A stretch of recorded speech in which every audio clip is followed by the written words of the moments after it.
Oh, Jordan Klein's going to be professional today. Fine. What? Yeah, don't give me that look. Welcome, everybody, to the Locks Before Lock show. That just gives you all the information you need for sports betting, for player props, for everything we have going here with the help of OddsShopper, lovely sponsor here of this show. I'm Eric Lindquist, excited to be talking 7 games in the NBA streets for tonight. And the guy I'm going to be doing it with, I'm used to be doing some football content with this man. I missed the football content, but you know what? The NBA is kind of my baby, and I think he knows that by now. I get a little extra excited to talk NBA with him, especially coming off of our debut show together. I think it went pretty well. Matt Savoca at Draftaholic on Twitter. How you doing, my dude?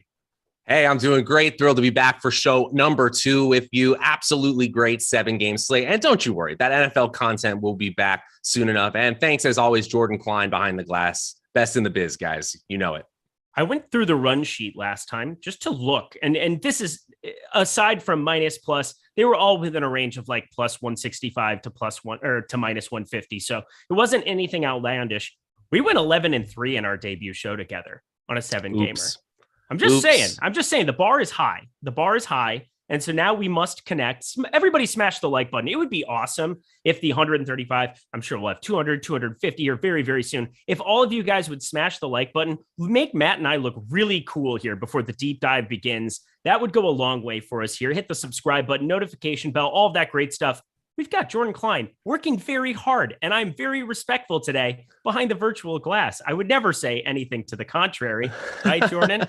I would never, my friend. But of course, we are talking sports bets and player props specifically. These are the streets that we run in, whether it's prize picks, whether it's sports books, whether it's anything that you guys are doing out there in the world. We're getting you set to go. It is so much fun to talk OddsShopper because it's the number one play, or the number one way to find plays in seconds. You simply go to the games. You're able to sort by expected ROI, expected win percentage, and you're all ready to rock. We have free tools today for the DFS stuff. Don't worry, NBA player projections, which comes in handy because you can look at the projected stats page completely free as well. If you're looking at 3-pointers, points, assists, rebounds, everything down the line is going to be free to sort. So check that out as the deeper dive and live before lock shows are going here. But let's get to it, my friend. We've got a lot to talk about in the sports betting streets in the next 25 minutes. So let's get to it.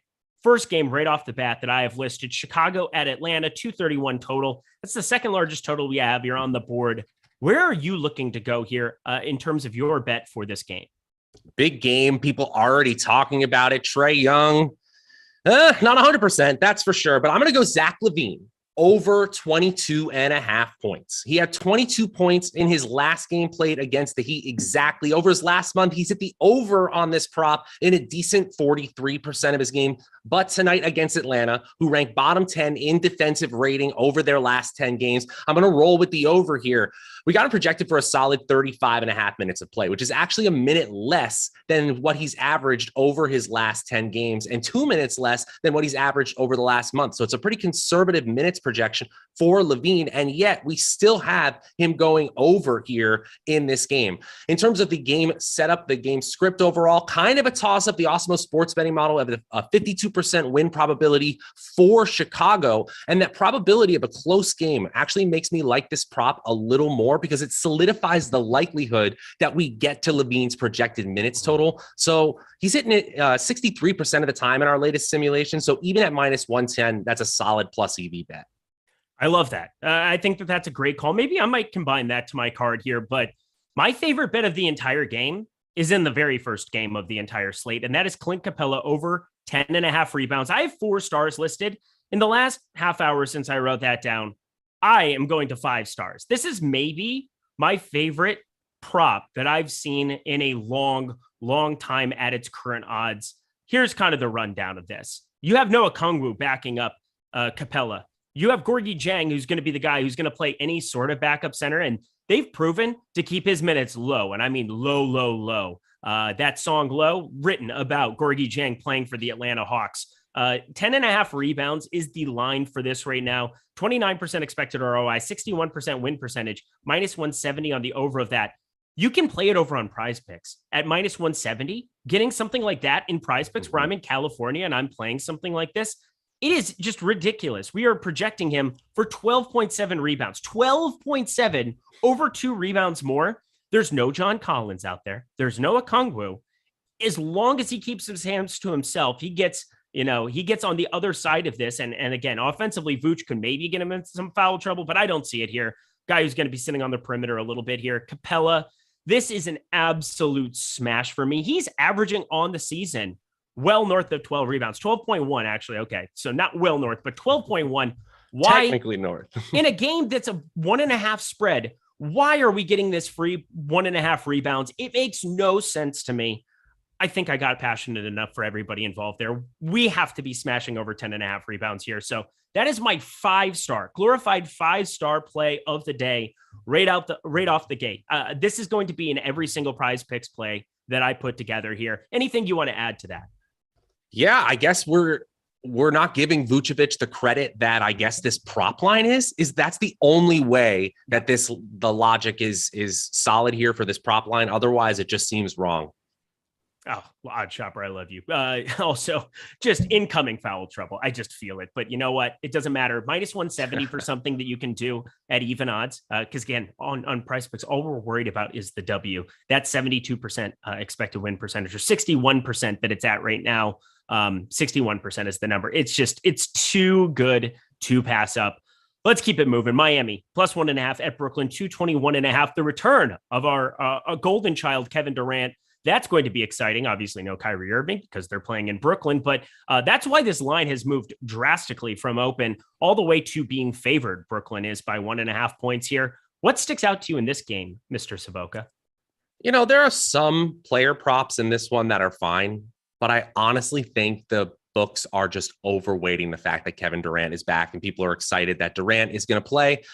Miami's had a really tough schedule of late. I mean, the Hornets, Knicks, okay, fine. But the Spurs, Bulls, and of course the Bucks last night. Miami won against the spread, but lost the game. I'm going Miami money line. That's what I'm doing tonight. Right now, the Awesemo sports betting model has this basically a toss-up once again. Miami to 52% win probability, if you want to be exact. So it's a solid value at plus 110, which would imply 48% in terms of probability. It's not spectacular value by any means, but it's value. We'll call it like a 2 out of 5 star bet. If you want to do a player prop, go with some Duncan Robinson unders. I don't know if you like that, under 1.5 assists, under 11.5 points. I'm not super passionate about that. So I'll do this Miami money line bet if I'm just choosing one.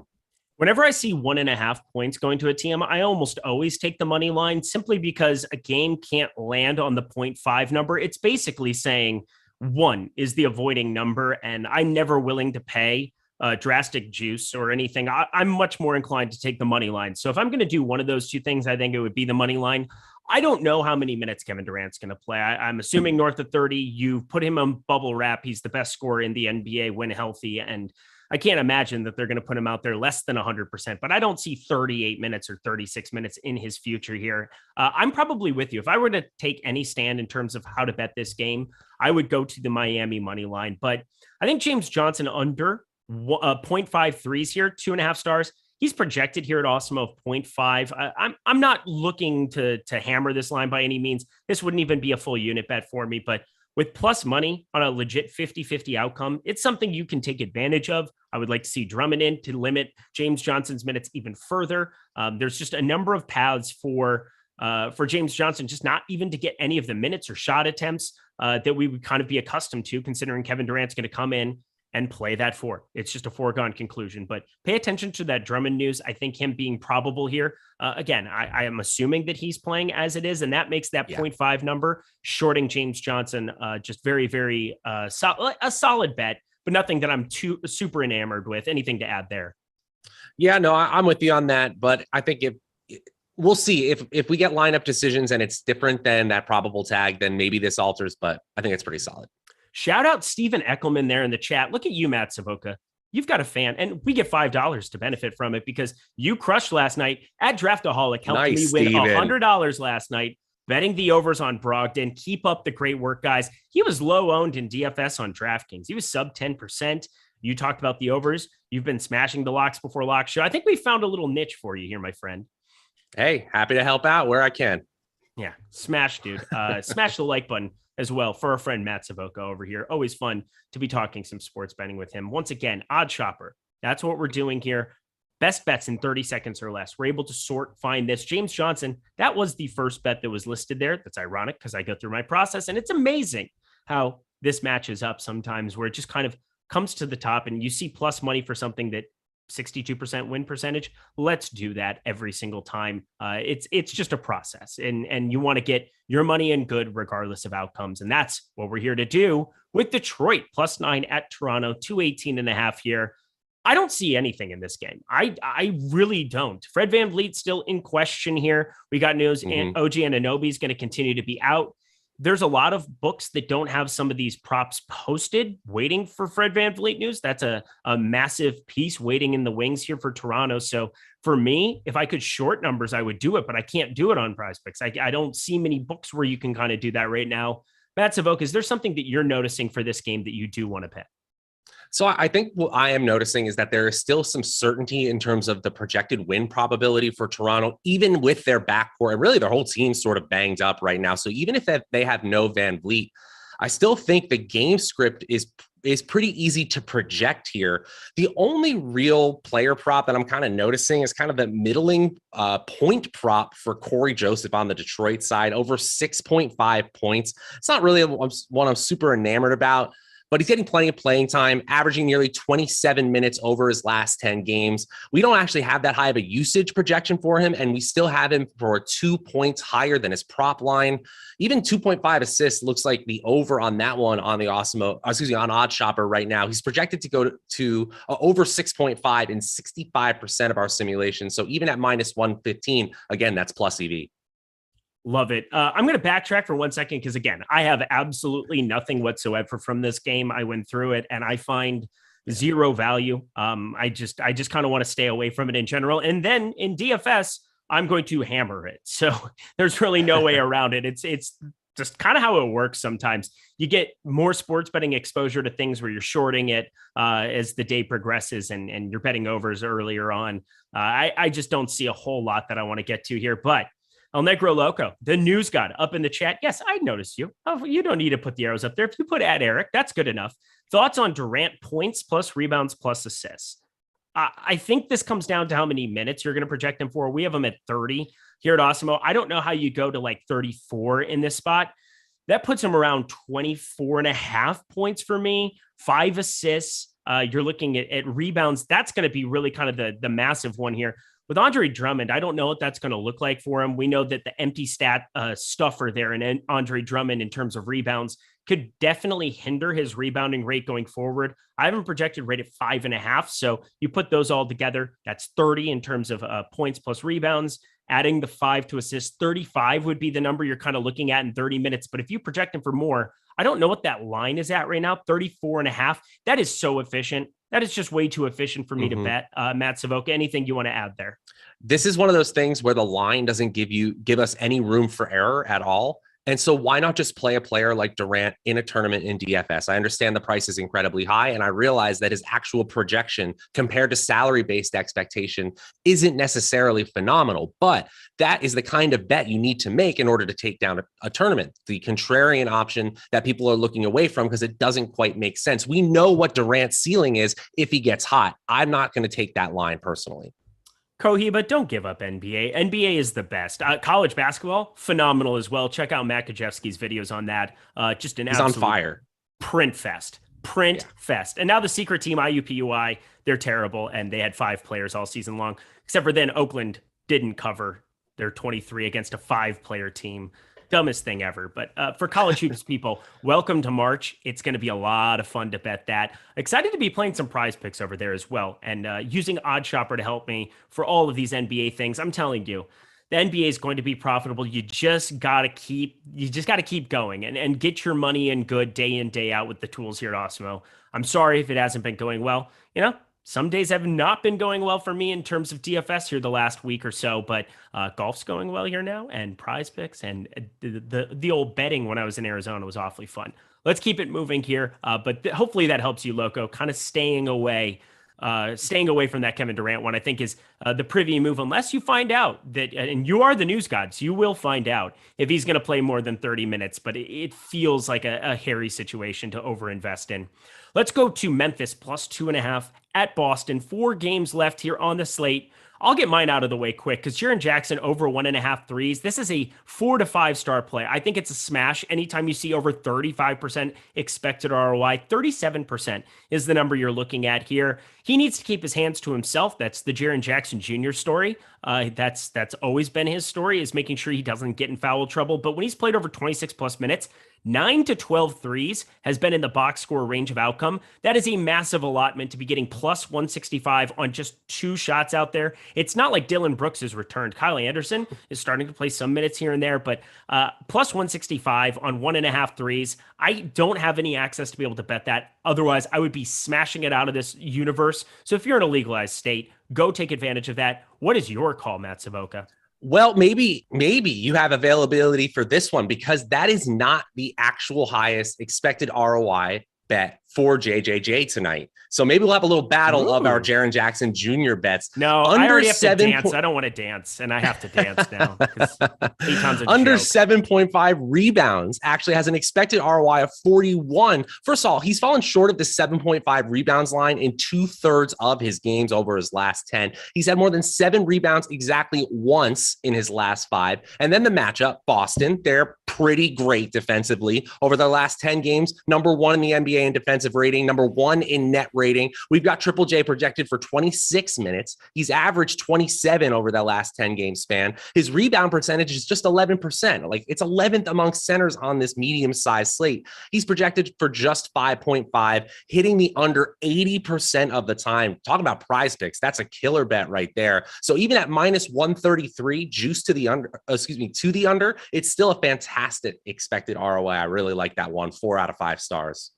Yeah, no, I love Jaren Jackson Jr. today. He's going to be a guy in DFS, and it doesn't seem like there's going to be a lot of prize picks opportunity for it. But I love. Well, this is under. This is under for 7.5 rebounds. I don't mind him in DFS, but this is under. Yeah, under on that. Okay. I'm looking at over on 1.5 threes here. I heard you wrong there, but yes, 7.5. That's a large number with Steven Adams alongside him there. Again, foul trouble could just get you there automatically in certain regards there, which. You know, if you're getting plus money, there's definitely routes to be able to bet both of those and kind of find yourself on the right side of it. So I do not mind that whatsoever either. He is a volatile basketball player. He is going to be active defensively. That is his job. That is what he does. And he can't turn that gear off, much to our dismay once in a while here in the DFS streets. But like that call by you, Golden State +2 at Dallas, 219.5 we're looking at here. What is sticking out to you in this one? Because I've got a 4-star play on the board for this one too. Is it Steph Curry over 6.5 assists? Sure effing is. Let's go. First of all, how excited for this game? I'm so excited for this game. I was excited for it earlier. And coming off of that absolute collapse last time out, something tells me Mr. Steph Curry is going to be activated for this one. He's going to be ready to rock. Yeah. I couldn't agree more. And something I've been talking about the last 2 afternoons on this show, when either of these teams, really Dallas or Golden State, when they're projected to be in a close game like they are here, it actually affirms my feelings about playing time and usage for star players in that game. When you have projected blowouts, that's where we actually see more variability. So Curry's projected for between 37 and 38 minutes. That would be the most among all guards tonight, and 3 minutes more than his average over the last 10 games. I kind of feel good about that minutes projection because of the matchup and the likely game flow. Dallas is 5th in defensive rating over that same span, 8th in pace. There's going to be plenty of scoring, I think, in this one. A lot of people think in this one. And with Thompson active, I think Curry has this a really good chance of hitting the 6.5 number. He hits it in 63% of our latest simulations. I'm going to say 4 out of 5 stars. Watch him go unconscious and just go for 50 and not pass it all because he doesn't have to some nights. No, here's what we got. In 1,607 minutes this season with Klay Thompson off the floor and Steph Curry on, you're looking at a 27.8% assist rate for Steph Curry. In 328 minutes with the two of them on the court together, 34.7% assist rate for Steph Curry. That makes sense. Klay Thompson does not dribble. We've seen infamously the number of times that he will go out and put up 50 without putting the ball on the floor one time. He is a catch and shoot especial. That is what he does.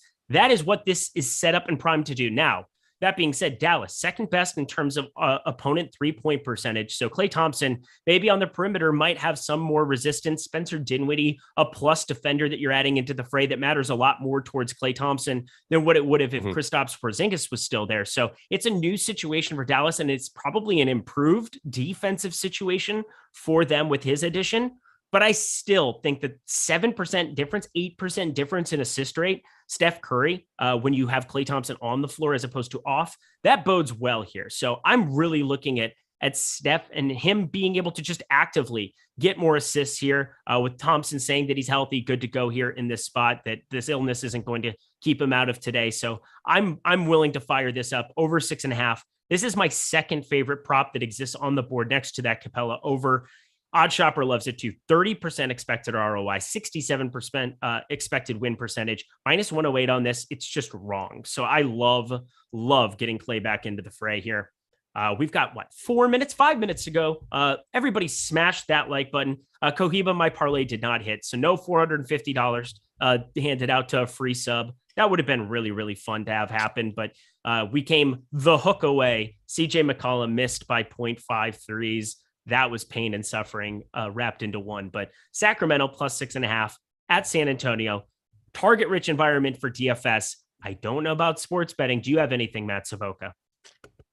Yeah, I kind of feel the same way. If I'm choosing one, let's go Sabonis under 6.5 assists. Plenty of playing time projected. Obviously, we got him projected at Awesemo.com for 32 minutes, right as at his average over his last 10 games. It's one of those zero room for error bets. Again, he's hit 6.5 assists in 56% of his games during that span, but gone over 7.0 assists in just 11% of his games over his last 10. So it's just a razor thin line. He's been okay in terms of assist percentage at his position, and yet I'm just going to trust the Sims here. He goes under 6.5 70% of the time. So even at an implied probability of 58% at minus 140, it's still a strong value. It's actually our third highest ROI assist bet on the board tonight.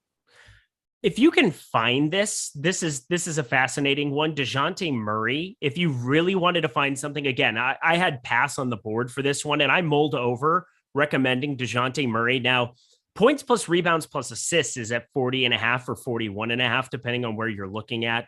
And it's not that intriguing for me. I think it all kind of, with the points number, ends up pretty flat for me. But if you can isolate assists and rebounds, there's some 17.5 is the prevailing number. I have him projected north of 19 combination of assists and rebounds. So that one's not going to be listed there on OddsShopper. There's a number of books that do have that. That's still me using OddsShopper to see what that number is at. And if I can get that at minus 110, I think taking the over on the rebounds and assists, specifically at 17.5, is a positive EV bet, but that's only going to be about 1-2 stars. Nothing to really write home about. And I definitely don't want to be hitting that 40.5 number, 41.5 number. I think that there's too much variance, and we can do better than minus 120 on both sides of that.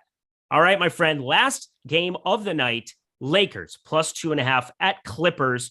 This will be a fun one here. It's a glorified home game for Lakers fans. Everybody who lives in LA knows what I'm talking about. Jordan Klein is a labored Clippers fan. He knows what I'm talking about. It's a Lakers home game. But either way, anything to round out the card here from this one, Matt Savoca? How are we feeling about Westbrook over 6.5 boards? The one. That's it, right? That's his recent game log definitely makes this look like a fair line at first, right? 6, 6, 3, 7, 7. That's his rebounding totals over his last 5 games. And the further back you look, it actually looks like you might want to go under, because it's 22% of the time that he doesn't hit that line. But with LeBron, a game time decision, I get it. Our Lakers projections could theoretically change before they even tip off. This one just feels really solid regardless of the status there. Clippers are decent over their last 10 games, just league average though in rebounding percentage during that same span. Rock solid minutes and usage projection for Westbrook. I'm not going near scoring or anything related to that part of his game, but rebounds, I'm absolutely fine there. I'll end it with a 3 out of 5 star bet for Westbrook. The Lakers suck. They're terrible. They're an awful, very bad, no good basketball team. They're not fun to watch. They're not good. They have youth at the wrong spots. They are not very well coached. Frank Vogel is losing a lot of, I like Frank Vogel. I think he's a decent enough coach, but this is just his sinking ship and I want nothing to do with it. But Russell Westbrook's making $40+ million a year, $41,358,814. And let me tell you, you're not going to have a lost season where that guy doesn't go on the floor a lot here to round out the season. Plus, what are your options behind him? They just added DJ Augustine. Maybe DJ Augustine closes a game, but it doesn't feel that likely here going forward with no Anthony Davis.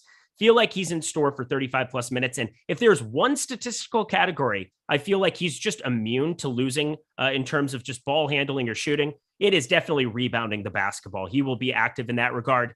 Guys, that was fantastic. That is the locks before lock portion of the program. Phenomenal job by my co-host there, Matt Savoca. Any final words for the people as we get out of here? Oh, man, enjoy the games. Thanks for being here. All right, 7 games. It's going to be a great sweat. We got Deeper Dive live before lock. Don't go anywhere, but do smash that like button for me. Makes me look better than what I actually am. But you guys, you know what? Let's go win some money here. Excited. We'll see you guys later.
questionable for 2 straight days, then it's like, he's out at least 2 weeks. When they had initially made it sound like he was going to be out for a few weeks.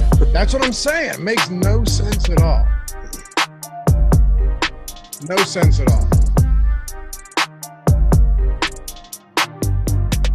Yeah, what's going on, everybody? Welcome to the Awesemo.com NBA Deeper Dive presented by OddShopper.com. I'm Dave Loughran at Laffy_D on the Twitters, joined by Adam Scherer at Ship My Money DFS, breaking down a 7-game Thursday slate, 2 days to go in the work week here. Got a fun one, to say the least. Some pending news. Trae Young's pretty big. Didn't go through shoot around the few more spots that we'll get to as well. But first, what's good, bro? Hopefully a better NBA slate tonight than last night. Last night was pretty brutal. I ended up with a lot of Trey Lyles, so that kind of just killed everything I was doing. But hopefully it goes a little bit better tonight. Millie Maker didn't go as planned? No, it didn't. Had Lyles in that lineup. Ended up going to Love at low ownership, and then but basically just like playing chalk around him. But that didn't do me any favors. Well, we can have amnesia when it comes to DFS. We got a brand new day here. So let's make it happen. And by the way, did I miss this, or was there a report that Fred VanVleet was going to play and then he went back to questionable? So I didn't see that report because I wasn't paying attention since I wasn't on the strategy show this morning. But Greg said he saw the same thing. I've just seen him on the injury report as questionable all day. All right. Yeah, I'm pretty certain I saw a report later in the day that he was playing and then he was questionable again. I don't know. Anyway, happy to have all of you here with us. Almost 1,000 watching to kick this one off. Hit that thumbs up if you haven't done so yet. Just first thing you do when you walk in the door. Hit it. Forget about it. Only got to do it once, and we appreciate you. Get it up to 200, right? 200, we're at 162. Subscribe to the channel if you haven't done so yet. And of course, if you want to join the channel, hit it down below. Get the free super chats each month, the custom emojis, sweet badges. About to get those 12-month badges rolling in the chat. Going to look sexy as hell. And always prioritize your questions and comments along with the Discord chat. So if you want to get in on that, do it. If not, that's cool. All right. Anyway, first question, as always, Adam, I'll throw it over to you. What type of builds are we looking at early on before we get the news? And what are the biggest pieces of news right now that we're waiting on? Yeah, so I mean, right now, I don't know exactly what the value pieces are going to be, but I feel pretty comfortable that there's going to be value on this slate, and there's definitely stuff to pay for. Not necessarily a bunch of guys at the top. The only guy on DraftKings above like 11-1 is Luka at 12-2. So, you don't have Giannis, you don't have Jokic, you don't have Embiid, but you still have DeJounte Murray, you have Jason Tatum without Jaylen Brown, you have LeBron without Davis. So there's a lot of stuff to pay up for, and I think that we're waiting on Trae Young news. If he's out, it opens up a ton of value, both in terms of really cheap guys and then also just like 4 to 5K guys that look good. We're waiting on basically all of Miami. Jimmy Butler's questionable, PJ Tucker's questionable, Caleb Martin, Max Strus. These are all guys where, depending on who we're talking about, could have a minor effect that opens up some value, or if it's multiple guys, a massive effect where Miami as a whole becomes value. So we don't necessarily have a ton of great value yet. There is some, but I think there's probably going to be some that opens up, and there's plenty of stuff to pay up for. All right, and one more question, then we'll get into this. We got 7 games to hit on. We'll make sure to get it all in here, and then we'll turn you over to Greg and Eric for the Live Before Lock show. So I did a strategy show with Josh today, much to my surprise, of course. And I have 2 questions for you. One, do you drink water using a straw? No. Okay. Mean it. I think it's an odd thing to do. Josh and Jordan both sipping their water out of a straw. 2. And Josh really, dude, when you hear this, Adam, Josh really ruffled some feathers with this one. If you're home and you use the bathroom, do you wash your hands? Typically, yes. If you take a dump? Yes. Always yes. Yes. Josh is always no. Always no? Always no. Unbelievable, this guy. Yeah, I comments all over Twitter. And I looked at the strategy show comments. There wasn't one basketball comment. It was just like, I wouldn't want to stand behind Josh in a buffet line. All right.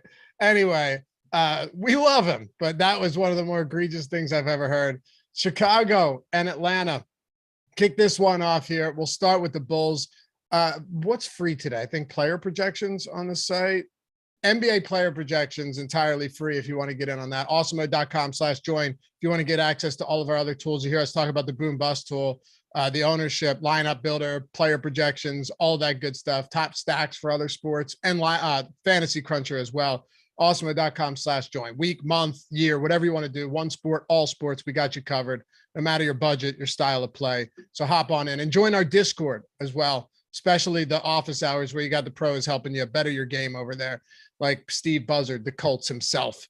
All right, Adam, let's kick it off with the Bulls. The real question here is there any significant interest in the Chicago team today, given that we've got a pretty healthy team for the most part? Close game, pretty high total, 1.5 point spread, 231.5. But given the situations of so many other teams, how does Chicago slot in here?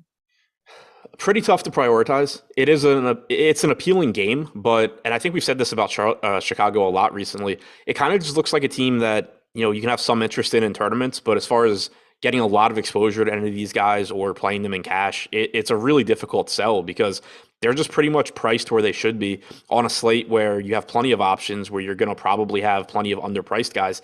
DeRozan at 10.3 and Vooch at 9K were both in my DraftKings tournament video. Levine at 7,700 was in my FanDuel tournament video. But for all three guys, it was kind of just like they're not getting much ownership. They're projected to go a little bit under-owned, but it's not like they're likely to succeed. They're not, it's not like, oh, wow, why is nobody playing them? It's more just, well, they could do well and they're getting like no ownership. But the pricing, I think, is pretty much where it should be. When you get beyond them, Dosunmu, Kobe White, Javonte Green, it becomes, I think, even more difficult to really make a case for those guys. Comments are wild right now. Yeah, I'm with you. I think the Atlanta side is where we should actually spend a lot of our time right now, because John Collins is already out. Okongwu, which might not seem that significant, but kind of is also out, Adam, in concussion protocol. And then Trae Young, who he's carried a questionable tag into a lot of games this year and ended up playing, but he didn't go through shoot around. And it's not a telltale sign that he's going to be out, but it definitely doesn't encourage me and makes you think that DeLon Wright could end up being a pretty decent option today if Trae Young does in fact sit.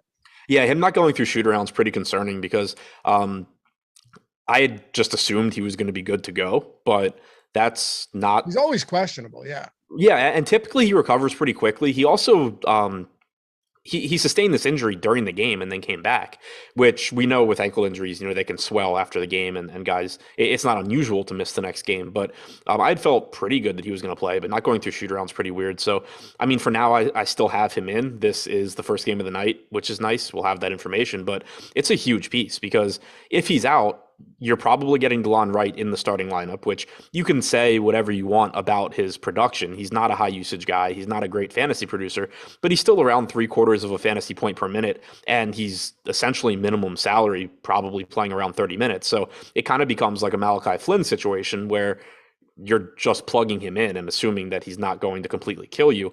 But it also opens the door for more production for Bogdanovic, who has a 22+% usage rate and assist percentage without Young on the floor. It opens the door for more playmaking for Kevin Huerter in addition to more usage, and then just some more usage in general for guys like Gallinari and Hunter. So it really opens up a lot for this team if Trae Young is out. Yeah, it opens a ton up. I mean, I think ultimately, when you look across this entire lineup, you already have Collins out, and then Bogdanovic playing a lot of minutes. How many? I think you'd have to give DeLon Wright over 30 minutes, assuming he would get the start too. I would think you'd want to continue to bring Bogdanovic off the bench as your sixth man, really. Yeah, I mean, that would be my expectation. But even if they didn't, I would think Wright's probably playing enough minutes to be playable at 3,100 because you're already getting so many minutes from Bogdanovic, Gallo, Hunter, and Huerter. Typically these guys are averaging, 30 to 32 minutes a night, a little bit more for DeAndre Hunter. They can only play so many more minutes, and you're taking 36, 37 minutes out of the lineup in Trae Young. Unless like Lou Williams plays 24 minutes off the bench, but we've seen Wright be ahead of Williams typically in the rotation this year. So even if he came off the bench, I would assume he's getting like 24 minutes or something. But if he starts, I'd feel pretty comfortable going to 30. If Trae Young's in, who stands out the most, and how much interest in Capella do we have? Who, I mean, just from a usage standpoint, I mean, listen, you and I have talked about this. I get it. He's still getting around 30 minutes per game. All of that is nice. Just wildly unproductive as a scorer because they're not like, you're not seeing the same pick and roll Capella that we've seen in the past where he can get those easy buckets, those easy lobs. He's just, and if he does, it's like, 4 attempts per game. But with Okongwu out and Collins out, do you give extra minutes to Capella or do we give them to Bogdanovic and just all these other forwards and they play smaller? So, I think Gorgie Jang takes most of Okongwu's minutes. We did get Danilo Gallinari closing in a small lineup last game against Boston. Capella still got to about 30 minutes. Jang played like 6 minutes in the second half in place of Okongwu, but that was also a different matchup against Boston. I think it's more likely that you get close to 48 minutes from Capella and Jang going up against Chicago here, especially if Trae Young's out, because then you're just talking about them already being even more shorthanded. It would be kind of like if they play small, if they don't go 48 minutes to Capella and Jang, then you're just talking about giving more run to guys like Kevin Knox or something, like guys that just suck, and there's no reason that they would get minutes ahead of Capella and Gorgie. So I'm expecting it to be around 48 minutes for those guys. But I think that even if Young is in, I think Young looks good at 10-4 if he's in. I don't think there's any reason to expect him to be limited if he's able to play. But it's still pretty decent pricing on Bogdanovic, Gallo, Hunter, and Herter. Their rates obviously come down if Young is in, but we've seen that whoever's playing well typically can pick up a few extra minutes. You can potentially get, 34 to 36 minutes from any of Bogdanovic, Gallo, Herter, Hunter. Hunter averages around 35 minutes recently. So I still think they're pretty favorably priced. It's just that if Young is out, they look like clear priorities. If Young is in, they're not as much of a priority. What's the poll at, Jordan?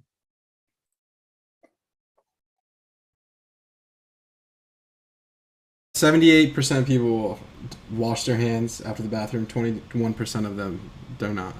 So. Okay. Josh isn't on his own then, huh? Josh has got company, baby. This chat has just been insane. Now, Adam, they're talking about, have you ever sat when you peed? Ever in my life? I actually know people that do it routinely when they're drunk, and I still think that's a massive violation.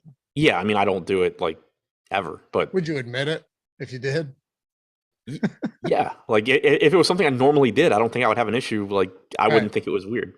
I'd have to be so drunk that I actually couldn't physically stand up. Right. The play is just if you're at home, not at a public restroom, but if you're at home, you just put the hand up against the wall and kind of just lean. Yeah, exactly. Right. Yep. But at a I won't do that if I'm at a bar or something like that. It's filthy. But I don't know. I guess some people do it, man. I guess some people, I almost respect it that you just have no shame whatsoever. When you round out the rest of Atlanta, if you're talking about anybody else here, and we can get to who your top play is as well, but assuming Trae Young is in, is there any priority? Capella. Okay. And if Trae Young's out, DeLon Wright at his price is going to be, I won't say a necessity, but he's going to be the top value play on the slate. I don't see how we get away from that, right? Yeah, I agree with that, unless we get all of Miami ruled out or something. Right now, though, I'm saying if Trae Young were the biggest player named out, who else would you really like if Trae Young sits? Bogdanovic, Herter. I would like Gallo and Hunter. I think Bogdanovic and Herter would be the two that get the biggest bump for me. And then I guess one other thing to mention too, if you're not getting the Clint Capella, and it shouldn't be any sort of a priority, but Gorgie Jang at 3K flat, I think, is playable in non-Capella lineups. Okay. Memphis and Boston. Let's get into this one. We'll start with Memphis, then we'll get to the Jaylen Brown-less Boston Celtics. But Memphis first, 2.5 point dogs here at, I guess it's still TD Garden. The Memphis Grizzlies are an interesting team because they're good, but you've got no real ownership outside of a Desmond Bane at his price, which has come down considerably. Aside from that, there's just a lot of good 9 and 10K plays today. You've got Luka on this slate as well. So John Morant's kind of on the back burner as far as ownership goes. Steven Adams getting a little bit here, but nobody really pulling a lot of weight outside of, to some extent, Desmond Bane, just because his salary is down to $5,700 on DraftKings. Yeah, I don't think there really should be much from this team that's pulling a lot. Morant, I think all four of Morant, Jackson, Adams, Bane look pretty comparable to each other at their respective salaries. I get why Bane's getting a little bit more ownership because, like you said, 5,700 is a pretty good price tag, but he also has small forward and shooting guard eligibility. So he just is eligible in the maximum number of spots. The one thing I will mention with Bane is that he's averaging like 30 minutes per game over his last 10. He's averaging around 30 to 31 minutes per game in general in the games without Brooks and with, everyone else. So I think it seems like a lot of times there's a tendency to just like give him 32, 33 minutes and it's not really backed up by anything. So I think that is important to note. But from a positional standpoint, he's still, I think, pretty useful. Jackson, we know, has a really high ceiling. Steven Adams has been playing more, so that's fine, but still, he's more expensive. He's center only, so that's tough. And then John Morant, like you can always get to him. The ceiling is massive, but on this slate, it's difficult because you have Jason Tatum on the other side of this game playing without Jaylen Brown. You might have Trae Young. If not, you have basically a lock value at point guard. So you have DeJounte Murray. So it's you have either a cheap Fred VanVleet or a cheap Malachi Flynn. So it's kind of tough, I think, to prioritize Morant, but you're never wrong for trying to get to him in tournaments given his ceiling. If Steven Adams was even had any semblance of an offensive game, he would be great at 6,100, but he doesn't. Like he'll have the games with 2 points and 16 rebounds, 5 assists, 5 stocks. Still get you there, but I agree, especially in this matchup, it's not the best spot. Boston, though, gets interesting.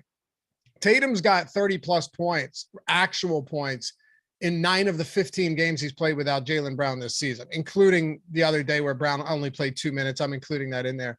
35% usage rate in those games, Adam. I mean, and then even if you were to use Derek White as like a proxy for Schroeder, and Josh mentioned it this morning, you can, but Derek White actually has a bit of a lower usage rate anyway than somebody like Dennis Schroeder. So I mean, when you look at this team, they've got some good players, good defense, overall very solid squad. But Jason Tatum without Brown, and even with him, but without him, just a clear number one, and nobody else even comes close. Yeah, about a 35% usage rate without Brown on the floor this year. Rebounds at a high rate. Assist percentage is close to 20%, and he's likely to play a ton of minutes as well. He's averaged around 36 to 37 minutes in the games he's played without Brown, played 39 minutes last game. If this game's competitive down the stretch, you could easily get 38 to 40 minutes from Tatum. So I think looks like one of the best pay up options tonight. I think he fully deserves the ownership that he's getting. Malachar, can you start over? I didn't hear a word you said. What's he mean by that? I don't know. Jordan's over there cracking up like it's some inside joke. He obviously can't pay attention to what you guys are saying because he's because of the chat. Yeah, that's a problem. I've never seen this many comments, because if you have like admin access, you can see what comments are hidden. I've never seen this many hidden comments on it. Do you see this, Adam? If you just scroll up every other comment, it's a hidden comment. And it's not even that. I don't even think they're that bad. Jordan, the chat's moving too quick. You can't even open them up. But this is the greatest chat in the internet. I'll stand by that forever. You just got to get us all going, and it's a wrap. But yeah, I love Tatum here. I think even dude, just steer me clear of this, Adam. Al Horford's playing. He's averaging over 34 minutes per game over his last 4. Usage goes up to around 17% from 14% without Jaylen Brown. It's not encouraging that he's Al Horford, but I feel like we have to get to some Al Horford today, or at least we have to discuss Al Horford with Jaylen Brown out of this rotation. Yeah, I mean, it never feels good to say that you want to play Al Horford, but I do think that there's a couple of things working in his favor. For one, we actually haven't seen much or any change in per minute production for Horford. Like if you look at his minutes with Jason Tatum on and Jaylen Brown off compared to when they're both on, Horford actually produces at about the same rate. But the couple of things that I like here is that There's more minutes available, obviously. So I feel more comfortable that you're not going to get that random Al Horford plays 26 minutes game. It's still possible, I guess, but it's less likely. And his playing time has been trending up recently anyway. And that kind of leads into the second point of he's been playing better recently. And normally I don't really care all that much about how somebody's playing over over a small sample. But with somebody like Horford, it does interest me just because he's older. He's banged up pretty frequently, it seems like. He started out this year playing really well. Then he went through that 1.5 to 2 month stretch where he was just averaging like 0.85 fantasy points per minute. Now he's back up over a fantasy point per minute on average recently anyway. That's coincided with him playing more. It seems kind of likely to me that it's a situation where Boston knows, how he's feeling physically, and that's why he's playing better. That's why he's getting more minutes. So I like Horford here as much as you can really ever trust Al Horford. Jordan, you just used your free super chat on that question, huh? Jordan Klein asks, what's Adam's take on peeing in the shower? My shower is next to my toilet, so I typically manage to just not pee in the shower. Okay. But what if the urge approaches in the shower? You let her rip? Typically, no. Okay. All right. Like, I just prefer to not piss on my feet. I mean, well, dude, hold on a second. You gotta aim.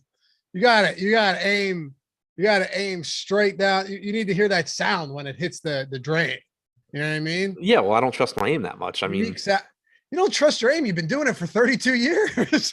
I also clean my bathroom frequently enough to see how often I miss. Was that worth the super chat, Jordan? All right. What else do you want to do for Boston? Any other spots here that you think are viable today? Yeah. So Robert Williams at 6,900, I think looks pretty good as well. It's going to be more difficult to get to him than to Horford just because of the positional eligibility, but Williams has been playing a lot recently anyway. Now, again, you're taking someone out of the rotation. So I think Williams looks pretty good. The Derek White and Marcus Smart pieces, I think, are fine.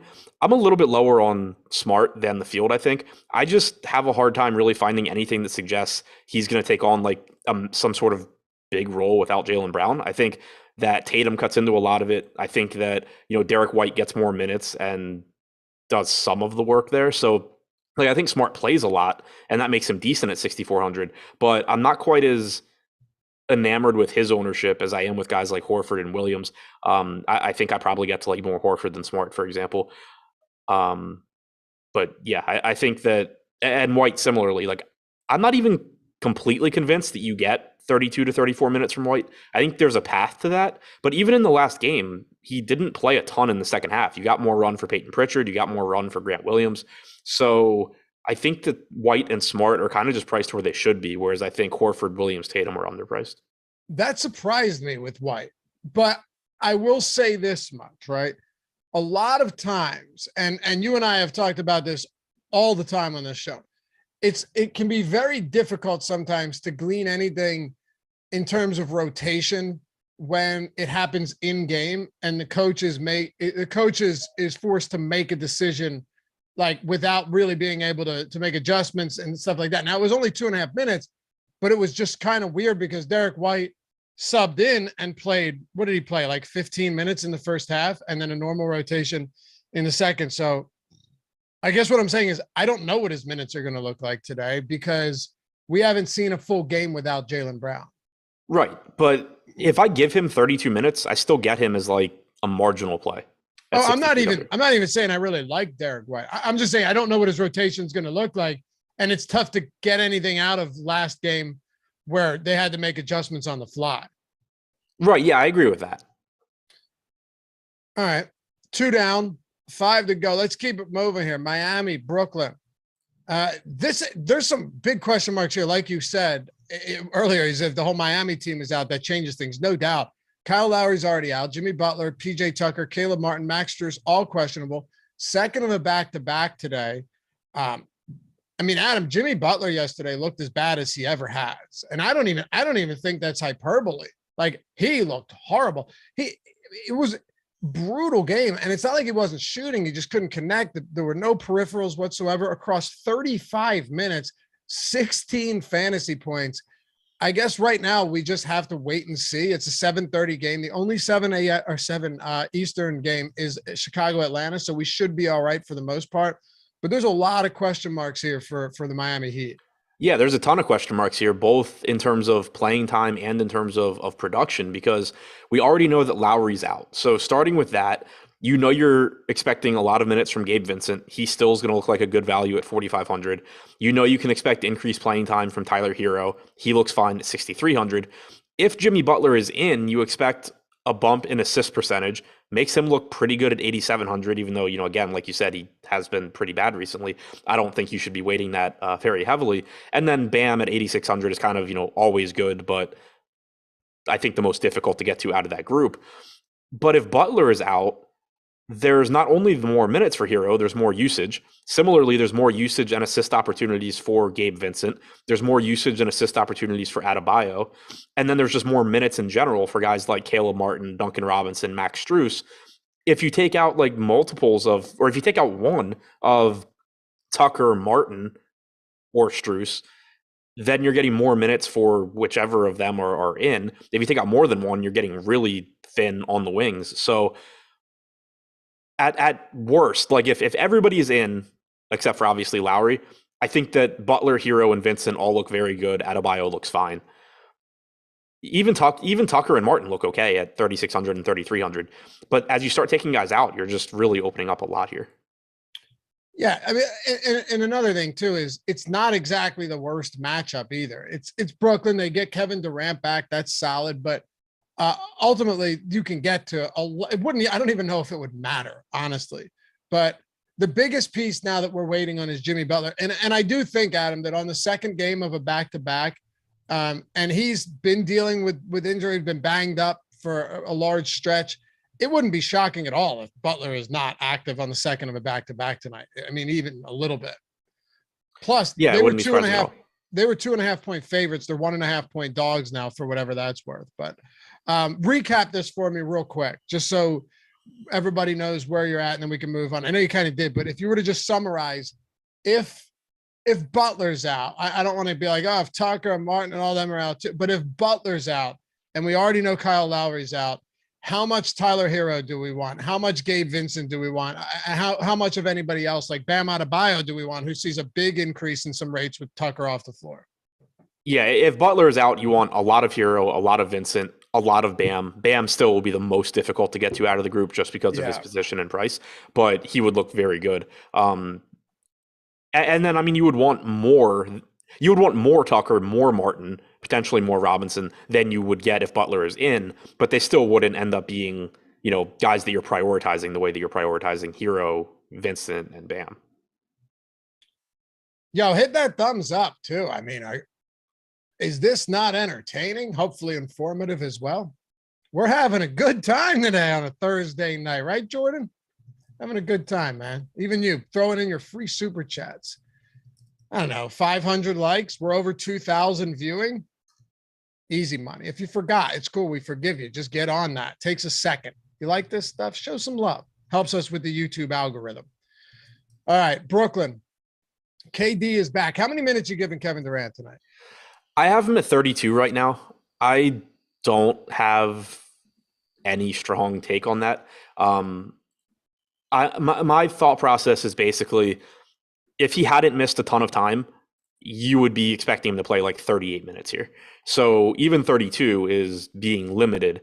I also feel, maybe if he can only play 26 minutes, they still just figure 26 minutes is better than none. But I would think that they would be more inclined to just say, like, take 1 or 2 more games or whatever and come back when we know that you're like good. So I kind of just assume the range is somewhere around 30 minutes. I think 30 to 32 makes sense as far as the projection goes, without having more information. Yeah. Dude, I don't know. It's a knee injury. But he's also been out a long time. I mean, no, I know. Right. They're not rushing him back. Right. I got you.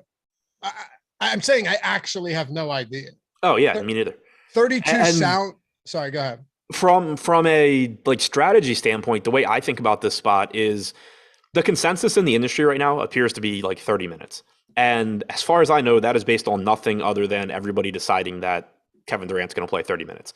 So if that continues to be the case and we don't have any more information, like, the Nets actually coming out and saying Kevin Durant's playing 28 to 30 minutes, I find him interesting in tournaments at virtually no ownership because none of us have any idea how many minutes he's going to play. We're all guessing. And on something like this, where you're talking about someone that averages 1.6 fantasy points per minute without Harden and Irving, where, yes, I think 30 minutes is more likely than 36, but if we're not told otherwise, 36 is a, greater than 0% chance. And then as you move down, 35 is more likely than 36, 34 is more likely than 35. It becomes interesting to me in tournaments if everyone is just going to assume he's playing 30 minutes and like hard capped right there. It's funny because I'm sure there's people thinking, well, why are you even talking about this? It doesn't matter.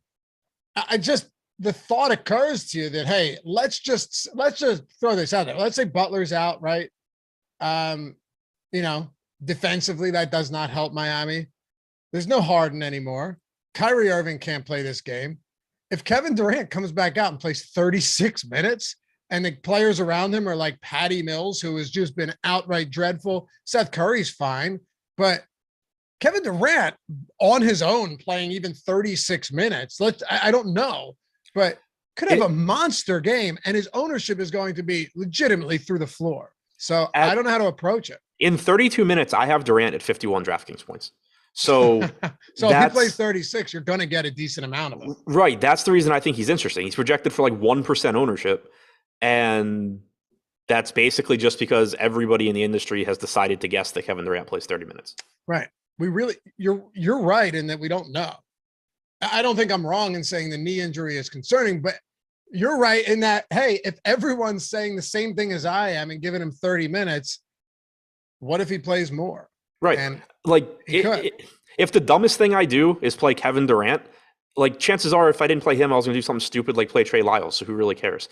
Like I'm fine going down with a 1 or 2% owned Kevin Durant,